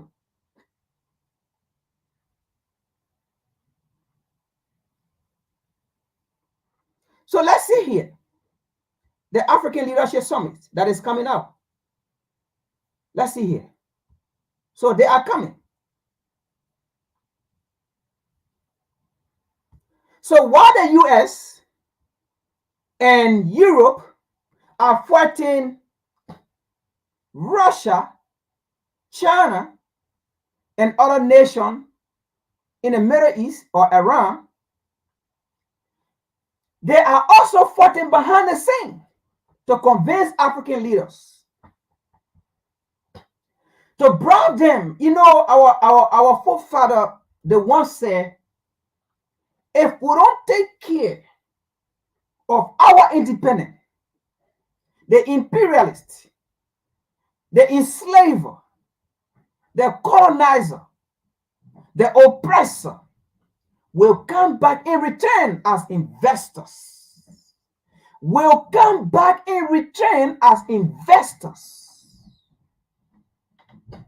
Let's see something here. So US Africa Business Summit 2024, right? We're on top of things. Let's continue. Let's read something here. So this African Leadership Summit is going to be in Dallas, Texas, May 6 to May 9, 2024. That's next week. Now, summit time, US Africa business partnering for substantial success. You know, when I see these words, right, I just get mad and annoyed. What have we not heard when it comes to these English languages or words in terms of good things to happen in Africa? What didn't we hear from Obama? What didn't we hear from Biden, from past African Leadership Summit or US Africa Leadership Summit? What didn't we hear from them?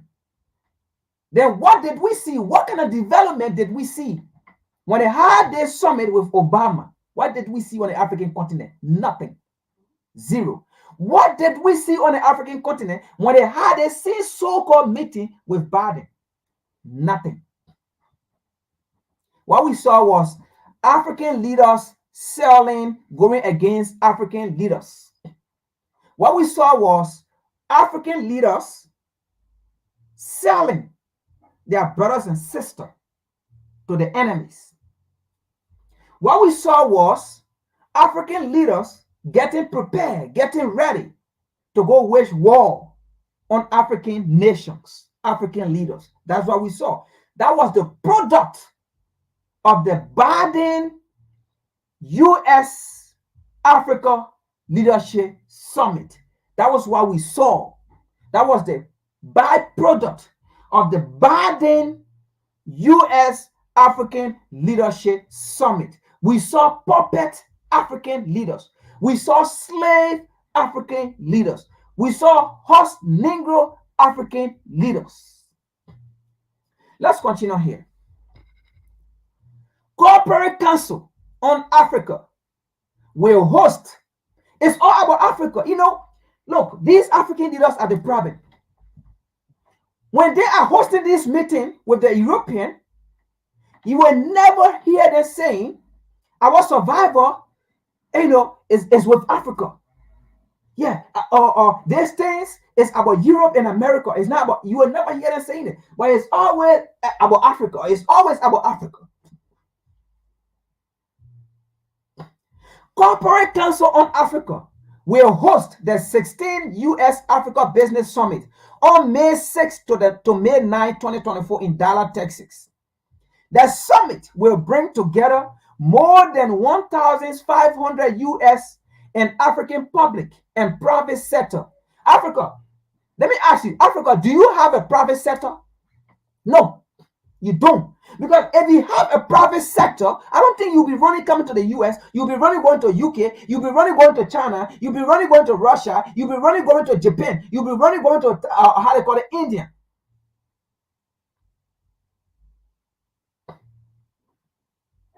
What you have in Africa, it is not private sector. What you have in Africa, it is not private sector. You don't control your land. You don't control your resources. Nothing. The private sector you are talking about is like you go into a retail store that is owned by the European and then buy goods from that store and then take it and carry it in your little tiny store. And then you call yourself an investor. You are not an investor. How can Europe and America live?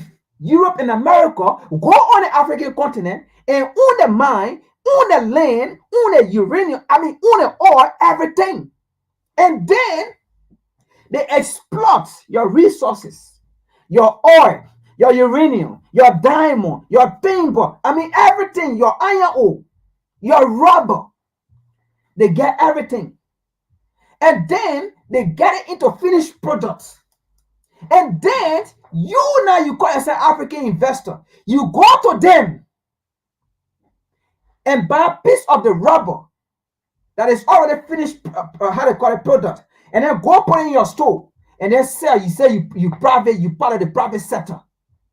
You go and get a gold from them, your own gold that they finish out of finished product, they manufacture everything. You go and buy your own gold from them and then go and put it in a tiny little store and then you call it an investor. Then you call yourself investor. Then you call yourself as a part of the private sector. Your own gas that they took from you.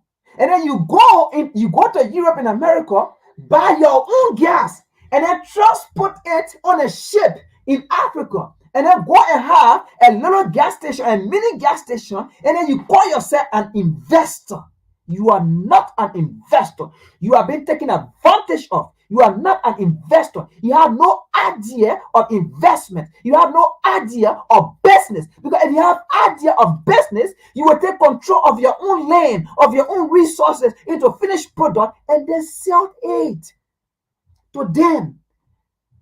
Then you are the real investor. Let's continue here. The summit will bring together more than 1,500 U.S. and African public and private sector executives, including head of state, international investor, U.S. and African government official, a multilateral stakeholder. Africa, you are not. Africa, you do not have a stakeholder. You don't. You do not have a stakeholder. How many? Look, we are talking about a continent here. I know some of you may come and say that contains a stakeholder. We are talking about a continent. We are talking about a continent. And then you name me one or two people who have access to the land. We are talking about a continent, an African continent. Then you name one or two people who have access to your land, to the resources. Then you say, investor. The foreign investor are more than the African investor in Africa. Do you have any African investor in America that own the land, that have access to the land, that can go and dig that land and take the mineral and take their gold? Where in America you will see an African investor who have access to the land, who are going to dig the land. If there is oil, and you see that African man taking that oil. If there is diamond, you see that African man taking that diamond. If there is, you name it. If there is uranium, you see that African man taking that uranium. Where in Europe, you see that. Where in China, you see that. Only on the African continent. And then we call these people investors. No. Africans, we are the investor because those people come to our African continent and take our mineral resources. We are investing in their country. Yes, we are investing in their country. They are not an investor. We are the investor investing in their country, making our nation, our continent poor, making their nation, their continent rich. We are the investor, but we don't even know it because they lie to us that they are the investor. Investor, they are creating pop holes. So creating pop holes in Africa, in your nation, is that investment? You call that investor? But when you go to their land, when you go to their continent, there are no pop holes. All the holes are sealed and covered. In fact, under there are city under the ground. There are city. But if you go to Africa, no city under the ground. If you see city under the ground, is a tunnel of looting your resources. That's why you see under the ground.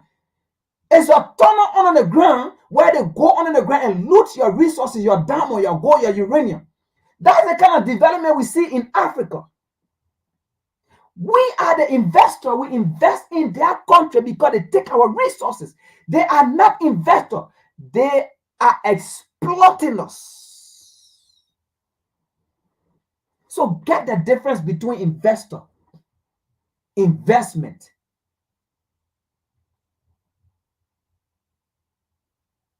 We are the investor, and they are investing in their country. We are the investors because we allow them to take our resources because we don't need it. Investor, we are the investor. Now, they are the investment because they do the investment in their country. We are investing in them. Let's continue here. According to them, according to the U.S. Africa Leadership Summit 2024 coming on next week, the United States said our objective is to enable leaders to connect with government and private sector. Look, Africa, do you really have to come to the U.S. for the U.S. to tell you how to connect with private sector? Do you really have to come to the U.S. for the U.S. to tell you how to connect with government in Africa? Do you really have to come to the U.S. for the U.S. to tell you, Nana Akufo-Addo, you, how you call it, what his name? I even forgetting my own personal name because I don't even know, sir. Bokai. Do you have to come to the U.S. for the U.S. to tell you, Bokai, how to go and connect with African leaders? How to connect with other world leaders? Do you have to do that? African leaders, do you have to do that? When are you going to summon Joe Biden in Africa and tell Joe Biden how to connect with African leaders or how to connect with other world leaders. How? When are you going to do that? So the USA, our objective. So they are calling their children, they are calling their slave to tell them, you know, this is how you're supposed to connect with the world, with other world leaders. If the US is not friend with China, do not be friend with China. Do not make deal with China. Our enemies is your enemies. That is what they are coming to tell them. And that will be the product of this US summit. The United States enemy is Africa enemies. That will be the product. So our objective is to enable leaders to connect with government and private sector decisions makers over the course of the 4 days to draft US Africa Sustainable Business Partnership. You see that? To draft US Africa Sustainable Business Partnership. So US enemy is Africa enemies. When you come, that's what they're going to tell you. Liberia, US enemy is your enemies. Ghana, US enemy is your, and we already know that. The US enemy is Liberia enemy. The US enemy is Ghana enemy. The US enemy is Nigeria enemy. Those 3 countries are named already. Okay? Those 3 countries, they are puppets. Those 3 countries are just named. They are colonial nation.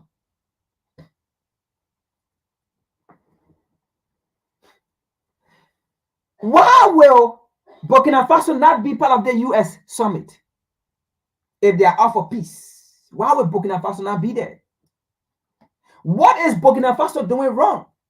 So this leadership summit is to tell African leaders to go far away from Burkina Faso.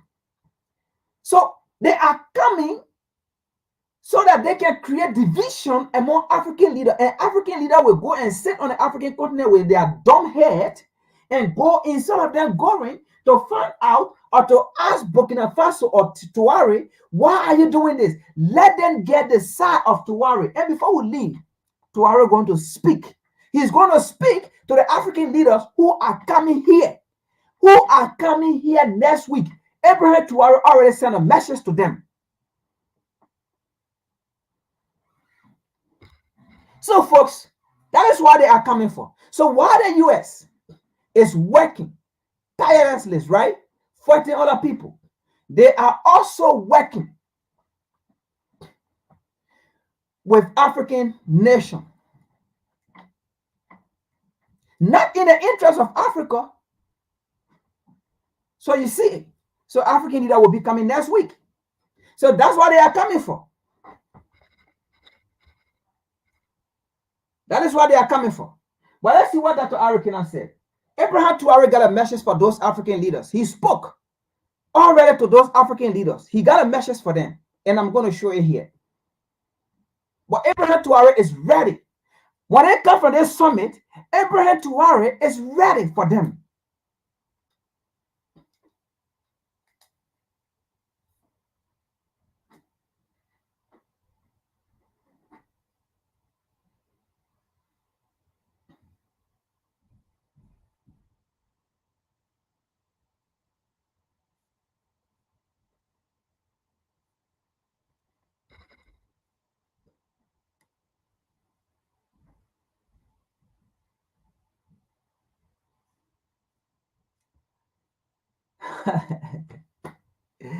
Nkrumah said, I don't believe they can be persuaded, Frank. I mean, these African leaders, come on. These African leaders, man, I mean, we're going to come here and give the end result. I mean, this is, we're going to come at the same platform and give the end result. All right? Let's see here. All right, so let's see why they are calling the African leaders. All right, and then after that, we'll go to Abraham Tuareg, what he said. But let's see why they are calling the African leaders. They have just summoned the African leaders, and the African leaders are going to come again, and they're going to put them in boxes and pack them as sardine or chicken.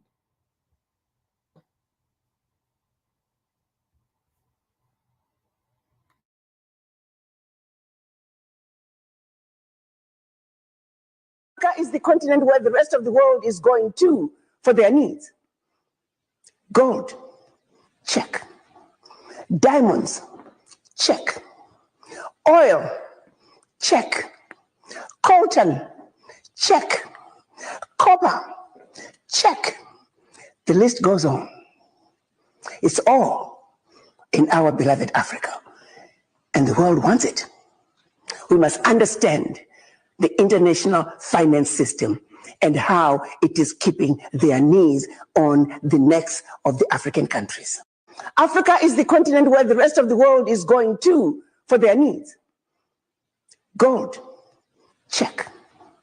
Diamonds, check. Oil, check. Coltan, check. Copper, check. The list goes on. It's all. All right. So this is what the African leaders are coming for. Okay. So you see how stupid and dumb it is. The US want our coltan, copper, iron ore, rubber, diamond, oil, gas, uranium. They don't go to the African continent. For what they do, they call the African leaders. They summon them. They summon them on a plantation. That's the first thing they do. Summon them on a plantation. Let them come. And then once they come, then we will tell them what to do. We will dictate to them. We will direct them while they are on the plantation. It's a psychological plantation. Psychological plantation.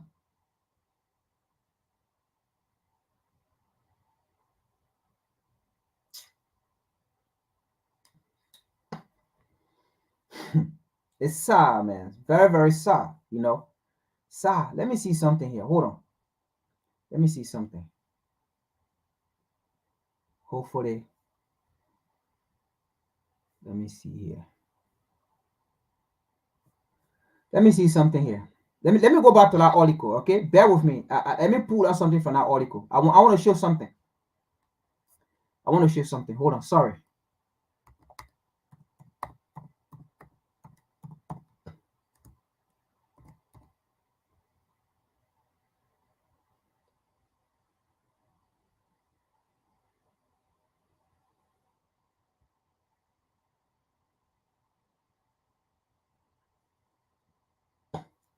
All right, let me show you something here. Coming to that African Leadership Summit, right? I have to go back to my email to pull the article out because I have already took it out today. So let me show you something. Oh. All right, let me show you something right here. Let me show you something here. All right. Look right here. Confirm African leaders of state government that are coming.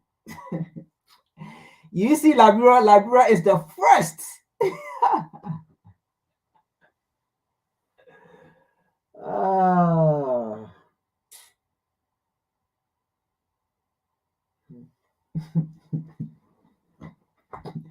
All right, let's continue here. So these are confirmed head of state that are coming. And now, by the way, let me make this clear.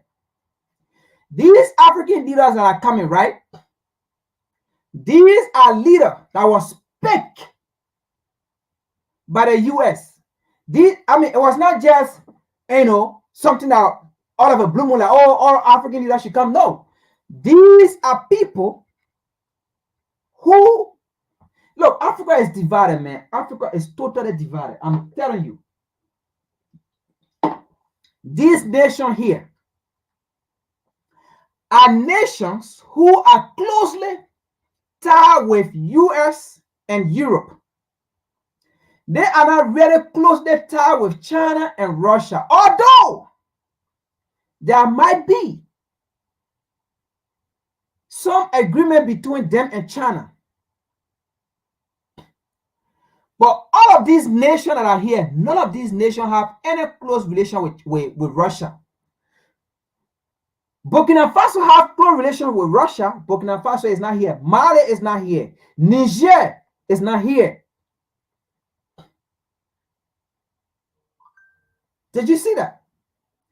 Nations that are closely related to Russia, they are not here. Only nations that are somehow still related to China yet, because right now the tension between China and the US is not yet high. It's not yet at a higher peak. They are still behind a loop because the US still have, because the truth here is the US cannot do anything with China yet right now because China have the United States like this, because the United States technology is China. Investment, all their how do you call it, businesses and things is in China, because the United States believe in cheap labor. So they carry their investment there in China, and then the people do cheap labor and then bring it back to the US here. So that's why you see the US and China is still like zigzag. So all of these nations, they are nations who are puppets to Europe and America. And Liberia is the #1 puppet on our list. So the first nation or the first leader, right, confirmed African head of state. So the United States confirmed these people to come on a plantation. These are colonial leaders. These leaders are colonial leaders who are coming to the plantation to see their plantation master. Joseph Boakai, Republic of Liberia. Lazarus Chiguwara, Republic of Malawi. Mohammed B.S. Jallo, Republic of Gambia. Jawa, Republic of Angola.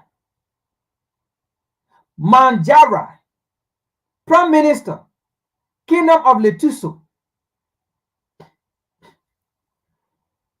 Masisi, Republic of Botswana. Nevers, Republic of Coba Verde. I think it's Cape Verde, but it said Coba, C-O-B-A. Cape Verde, that's Cape Verde, I believe. And then Nyasi, Republic of Mozambique. Tinubu, Republic of Nigeria. David Senji, Republic of Sierra Leone. Did you see the newly elected president from Senegal is not here? Macky Sall could have been here if Macky Sall was going to win the election. But did you see the newly elected president? Because Macky Sall was always part of the so-called U.S. Africa Leadership Summit. Macky Sall was always part.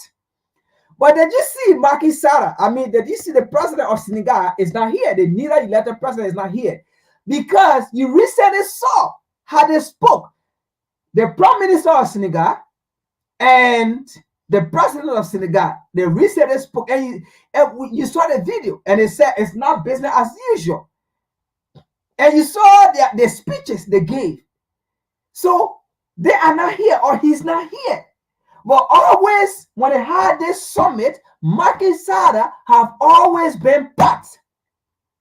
Why it is today, Senegal is not part.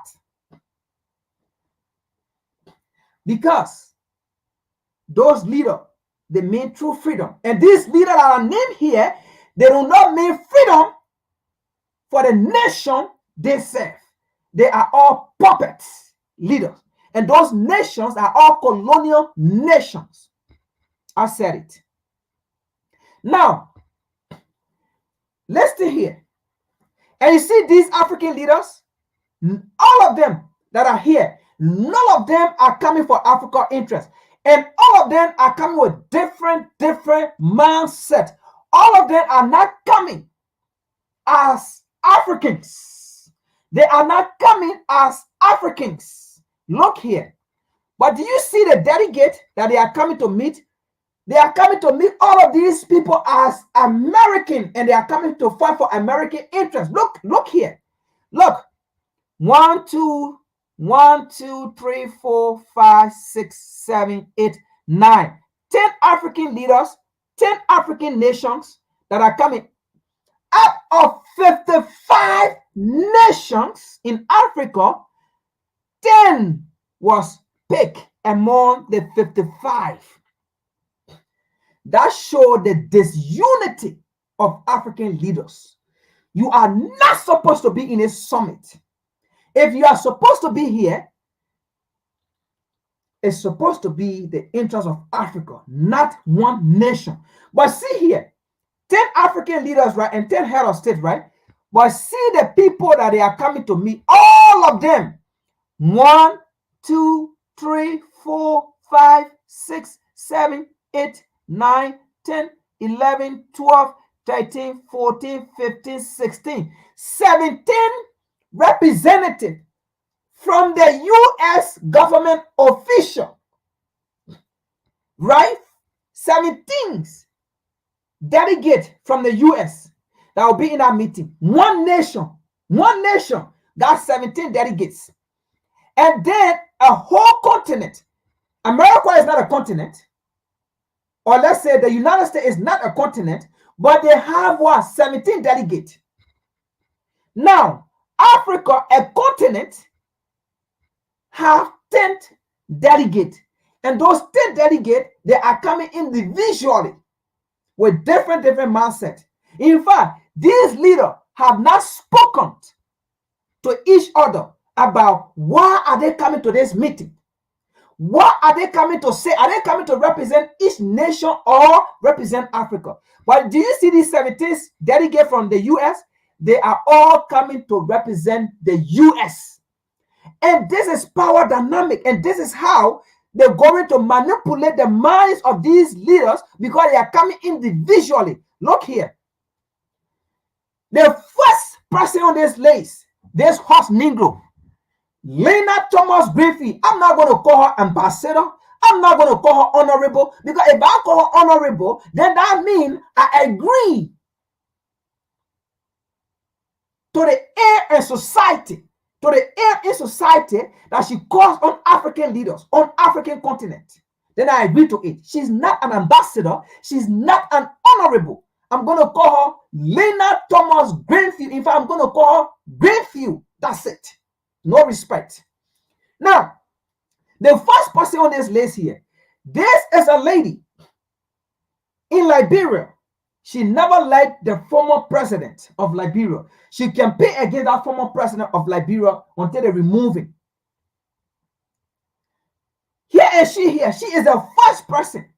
This is a lady that the United States is using, a black person is using to veto all peace resolution in Ukraine, in Palestine, in Gaza, in Africa.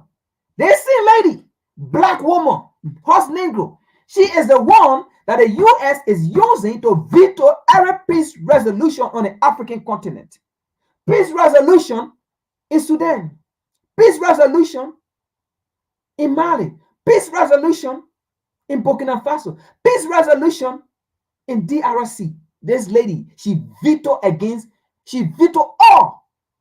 Then I should sit here and call her ambassador and call her honorable. No, she is Greenfield, the horse Negro. In fact, her name is Lena Thomas Greenfield, the horse Negro.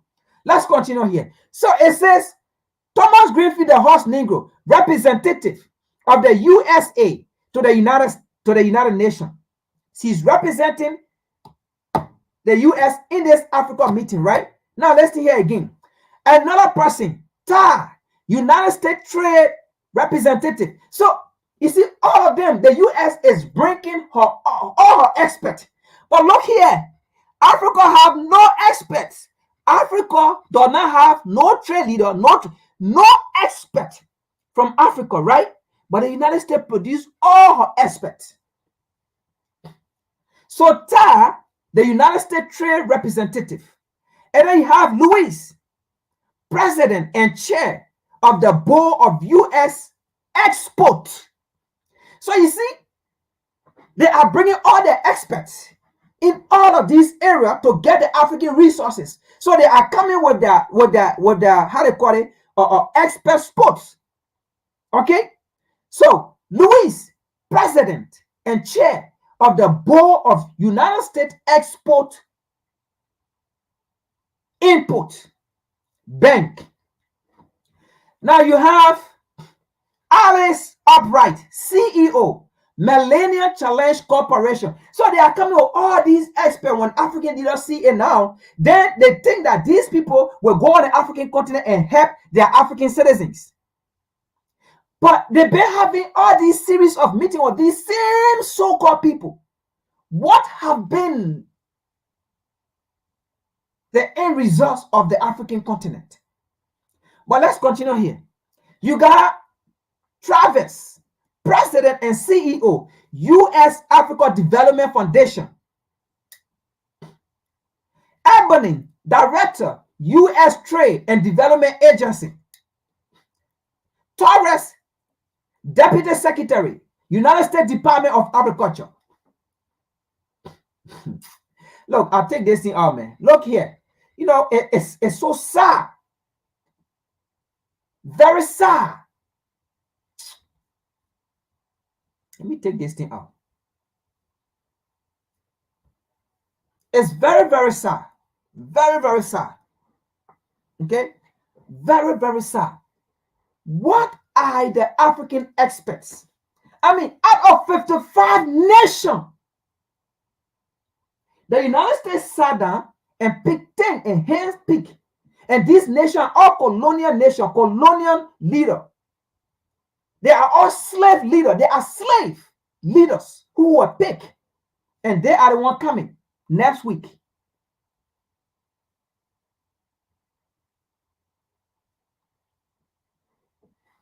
But let's see what Tuari said to these horse Negro that are coming.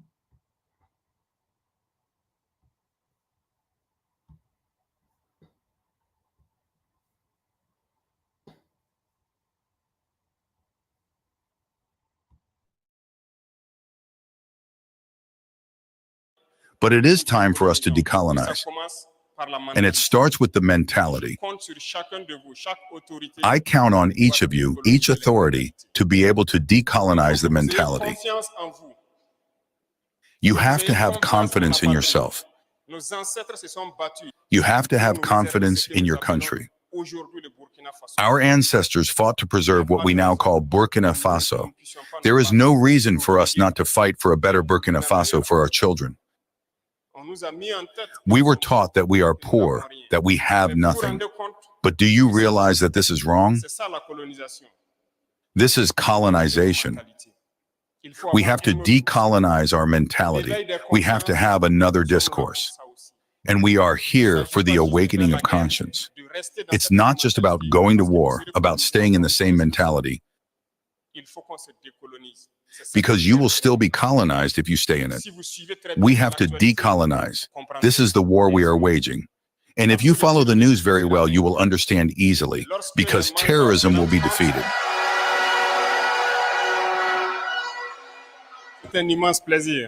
It is a great pleasure to be here on April 23rd, 2024, which will be a memorable date for us in our history. Thank you for the warm welcome. Thank you for humanism. Thank you for citizenship. Thank you for patriotism. The Cascades region has been affected by terrorism for a few years.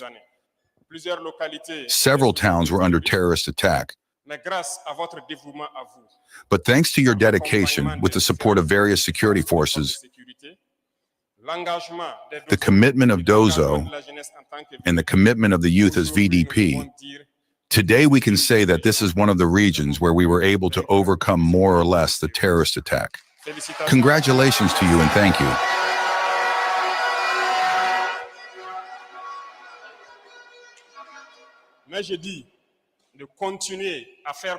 But I say to continue to work with the different FDS, continue to fight, because some of these enemies have not been neutralized.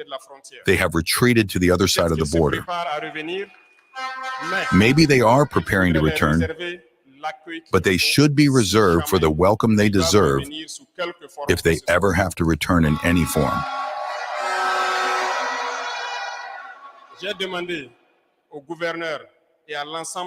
I asked the governors and all the heads of administrative circumstances present here, I entrusted them with missions, which will consist of organizing you to organize the ground and welcome any type of threat. I count on you, I count on the ordinary authorities, the religious authorities that I met this morning, to pass the same message to the far end of the Cascades region. We have to stay awake. We have to stay up and hold on. This is the only way we can talk about development and change in Burkina Faso. Last year, it was planned that we would come here for the National Peasant Day. But after much reflection, we asked ourselves the question, what would we come to tell you? Since it is the Black Peasant City here in Banfora, should we come and talk to you every year about the issue of agriculture and not be able to provide solutions? I don't think that would be ideal. We had to think about the problem of our agriculture. You were taught that our soils are poor. We cultivate just to survive, and we import the rest against our resources that we have here. Is this really the case? I don't think so. It is a spirit of colonization that led us to be in this situation. This is why I stopped shopping on Amazon, and you should too. Don't spend another dime on Amazon. But it is time for us to decolonize. And it starts with the mentality. I count on each of you, each authority, to be able to decolonize the mentality. You have to have confidence in yourself. You have to have confidence in your country. Our ancestors fought to preserve what we now call Burkina Faso. There is no reason for us not to fight for a better Burkina Faso for our children. We were taught that we are poor, that we have nothing. But do you realize that this is wrong? This is colonization. We have to decolonize our mentality. We have to have another discourse. And we are here for the awakening of conscience. It's not just about going to war, about staying in the same mentality. Because you will still be colonized if you stay in it. We have to decolonize. This is the war we are waging. And if you follow the news very well, you will understand easily, because terrorism will be defeated.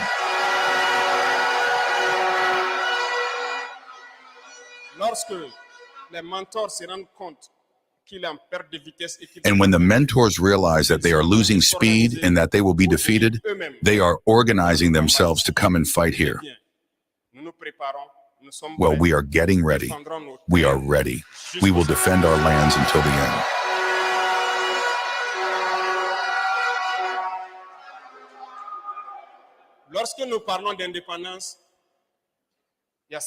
When we talk about independence, there is this war we are waging, of course.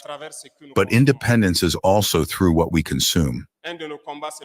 One of our struggles is food self-sufficiency. This is why last year we didn't just want to come and have a speech. We wanted to try to understand the deep problem of Burkina Faso agriculture and what solutions to provide. Can we be self-sufficient in terms of food?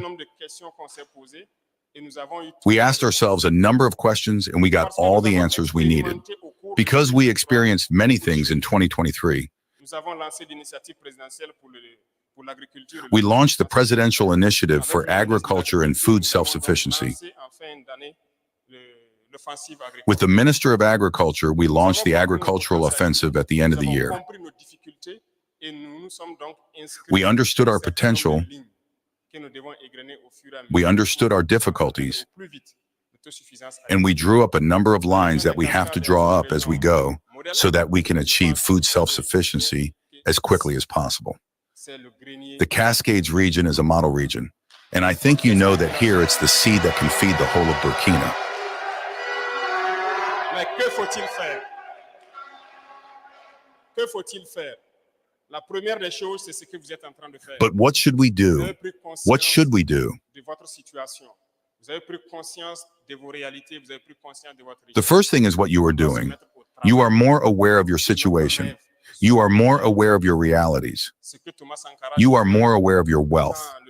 We have to get to work so that our dream becomes a reality. As Thomas Sankara said, when the people get up, imperialism trembles. It all makes sense today. In the face of insecurity, the people got up. Et face donc à cette mentalité d'esclavage, d'impérialisme. In the face of food insecurity, you are up. And in the face of this mentality of slavery, of imperialism, you are more than ever up. So the end of the tunnel is not far. We know very well that we are going to succeed. We want all young people to mobilize, because in 2 weeks, please God, we will launch a program that must support our farmers as much as possible, to support them as best as we can, so that we can produce. You will see, and it will be in a concrete way. We have done our best to bring together a number of things.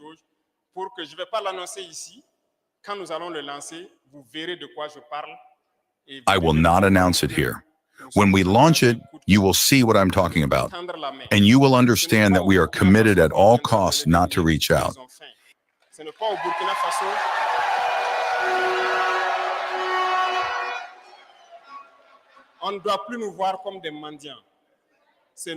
It is not to Burkina Faso that we will come and give them the crumbs they are hungry for. It is not to Burkina Faso that we should be seen as beggars. It is us who must give others what we have not finished consuming. It is us who must make life. So that is why I invite people to change their mentality. Believe in yourself. It is possible. There are many challenges. There are many challenges. There are many things to achieve. I immediately discussed with the authorities, the religious authorities, for the case of water retention. In the Cascades region, there is only one sandbar. The sandbar was built in 1962. You need a lot of sandbars here because the region is rich in water. The entire waterfront, whether in the Cascades region or in the Southwest region, it rains abundantly. There is a lot of water. We just left Pau not long ago. We know that it is the same type of climate, but how much water is there? There is no water. We have become aware of this situation. That is why I instructed the minister to equip the sandbar so that it becomes operational. That is to say, to have its own machines in order to be able to develop the land itself. We are also waking up what we call the lowland. Today, we realize that we have an absolute need to wake up this structure. It is this structure that built most of the dams during the revolution. Today, wherever you go in Burkina Faso, most of the dams that you come across were built during or before the revolution. Of course, after the revolution, we built a few dams, but I think that in each locality where we can make a small reservoir so that people can produce permanently, we must be able to do it. As for the speculations, you agree with me that the idea that we used before to say that this or that agricultural speculation does not work in Burkina Faso is all wrong. Everything grows in Burkina Faso. Everything works in Burkina Faso. You must get involved right now. We are starting next month. Get ready, prepare your fields. We will accompany you as much as we can. This year, we must produce to the maximum.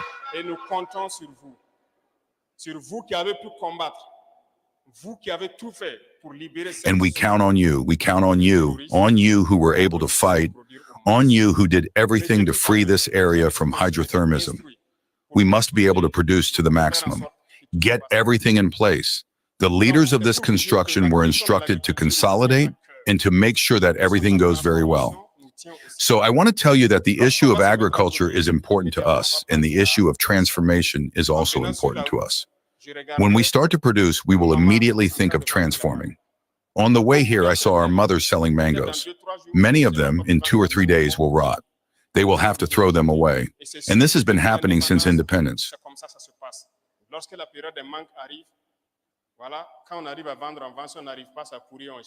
When the mango season comes, when we manage to sell, we sell. When we manage to sell, we sell. Why don't we put in place a structure that can transform this mango and that we don't lose this? It's to say that when we travel our different cities, we see the realities of the population, and it must lead us to change our mentality. I said it right away to your deputies coming out of the area who are loyal. When we are campaigning, we have to look at the lives of our citizens. It has to mark us. When we think we can make an effort to change their lives, everything has to be oriented towards that. And it's possible. And we will do everything so that we can develop these industries.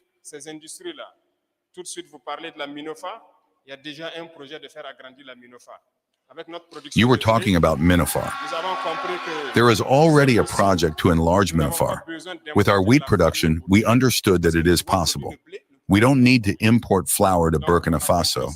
We can produce wheat and transform it. We understood that. We understood many other speculations. Sugar. Many fields are non-exploited. We need a new factory because what is there is aging. We also launched this structure that we have to create to have a new factory, to have a large capacity because it cannot cover the needs of Burkina Faso. In short, there are many projects on the way. After a good analysis of the situation in our country and all the government members present here, we spend time talking about it. We must always make sacrifices so that at the bottom of our villagers can live happily. And it's possible. And we will make all the sacrifices necessary so that Burkina B, the last Burkina Faso, can eat and sleep peacefully. All right. That is the message from Ibrahim Traoré, one of the best presidents on the African continent currently that America sees as her enemy. One of the best African presidents currently on the African continent that Europe sees as her enemy. What did he say in that video? That anyone will see as the threat in that video. But African leaders, this is the solution to the African continent. What Ibrahim Traoré said in this video is absolutely the solution to the African continent. Stop coming to America to get your paycheck, because what they will give you is actually your paycheck to step on the neck of African people, to step on the freedom of African people. Because in the past, during colonial time, America directly stepped on the neck of African people.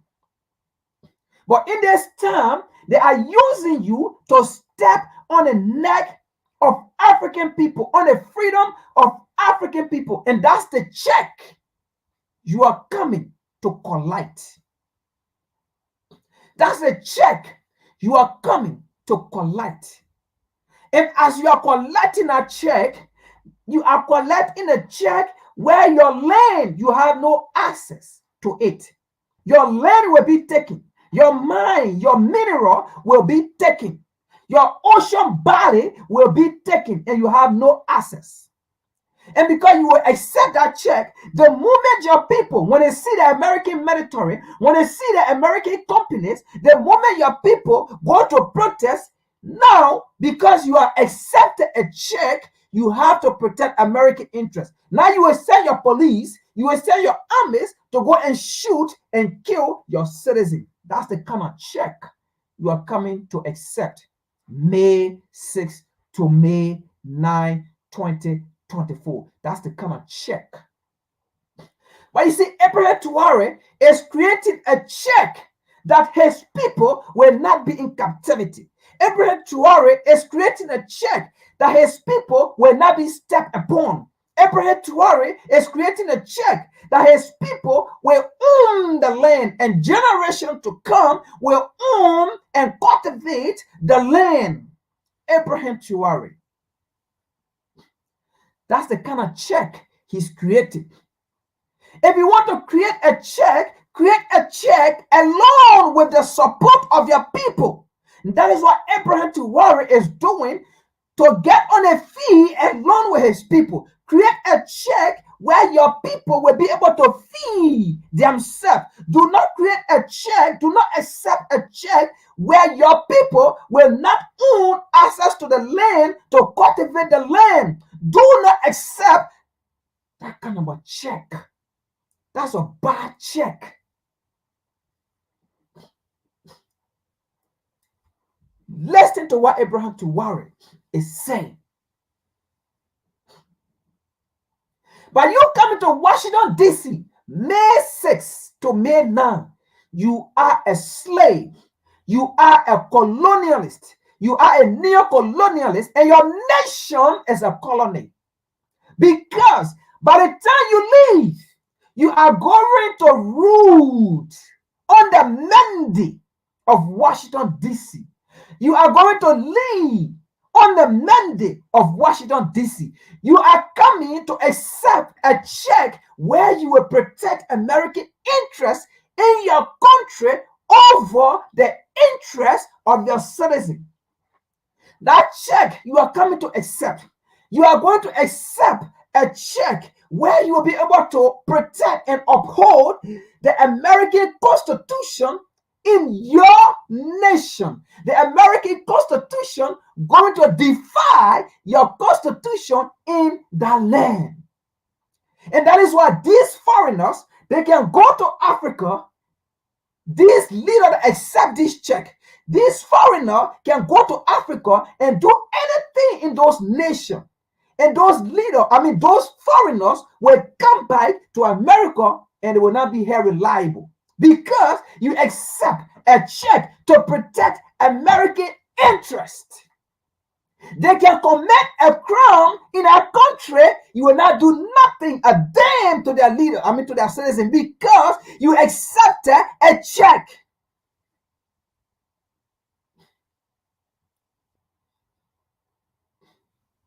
But Abraham Traore refused those kind of a check. And he's encouraging his people. The land is fertile. The land is our land. We have our land at our disposal. Nothing can grow on this land. But it is lie. We are going to use this land and cultivate this land. The same land. The same land our forefathers cultivated. And they never went hungry.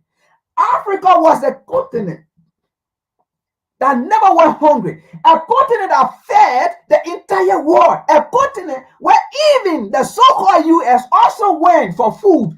A continent that so-called Europe also went for food. How come today the continent, the same continent is the one US, Europe telling us this cannot grow, this cannot grow, this cannot grow, this cannot grow, this cannot grow, nothing can grow. When it is a continent that fed them.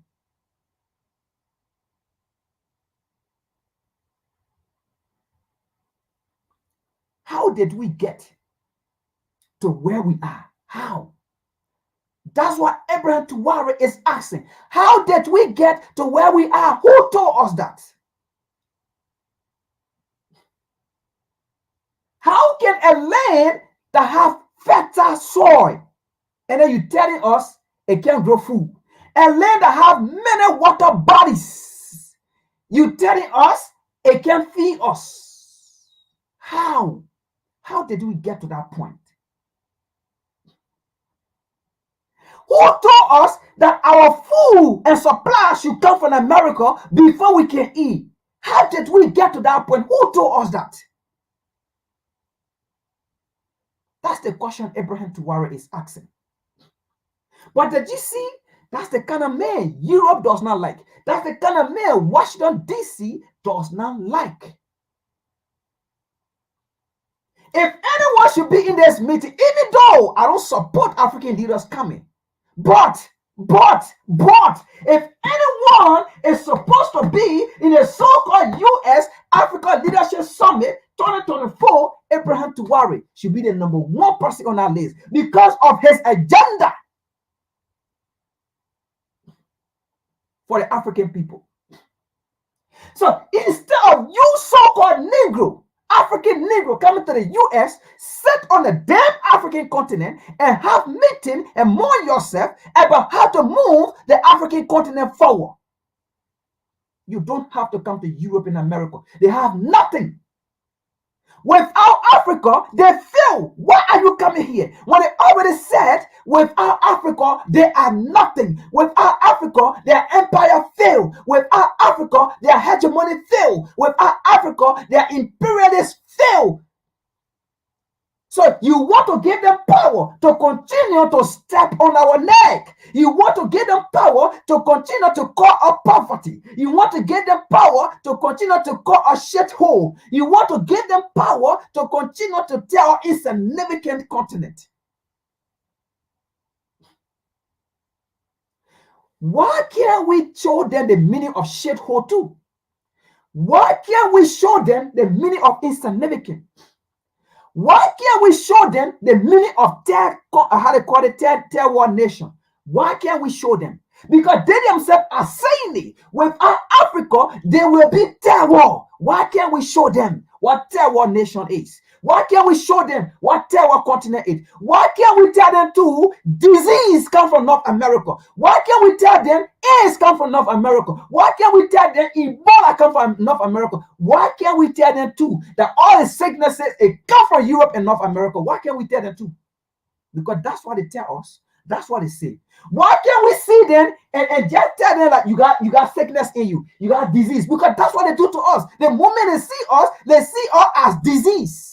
Why can't we do the same thing to them too? That when we see them, we say you got disease. Without truth, they have made it clear, and which is something that we know. Why these people know about us, about the African continent, we don't know about ourselves. Why should we take the narrative that they will always bring to us? And you see the thing about Africans, we are so stubborn to the extent we will be behind a dead body and enter into the grave. They see Europe and North America will come and give a story about how Africa is poor, Africa is this, Africa is that, and we believe it. But when they see Europe and North America come out and says, without Africa, they cannot survive, we don't believe it. Why would we want to take all the bad side? We should believe it that without Africa, they cannot survive. Let's take that pride and unite and move.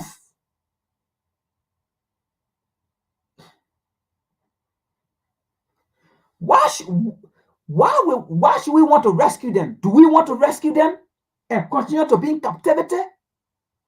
This is our time. We are not going to put them in slavery. We are not going to put them on a ship. We are not going to throw them overseas. We are not going to conquer their land like Leopold did and kill millions of Congolese. We are not going to do that. We are not like Europe and America, who owned they survive through wars and chaos. We do not take advantage of what people have. We do not take advantage of what people have.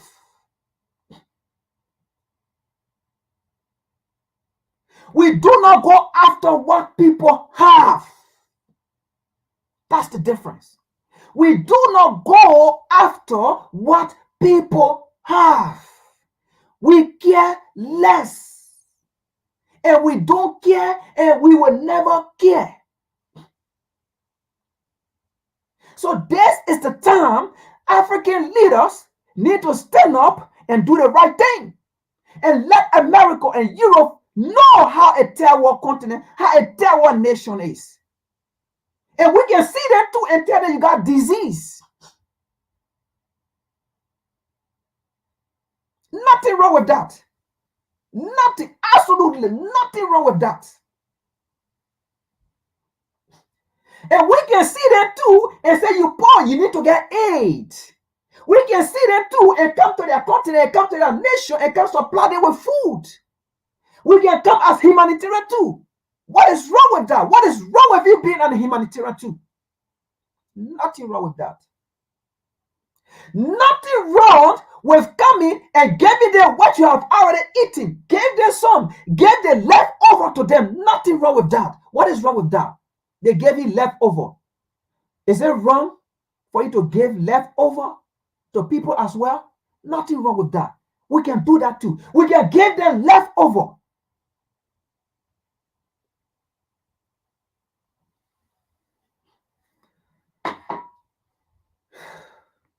We stop here today. That's the message. That is what I have to give. Thank you all for being on. We've been here since 1. It's already 3:33 p.m. Thank you for tuning in, for hanging in. Share, like, subscribe.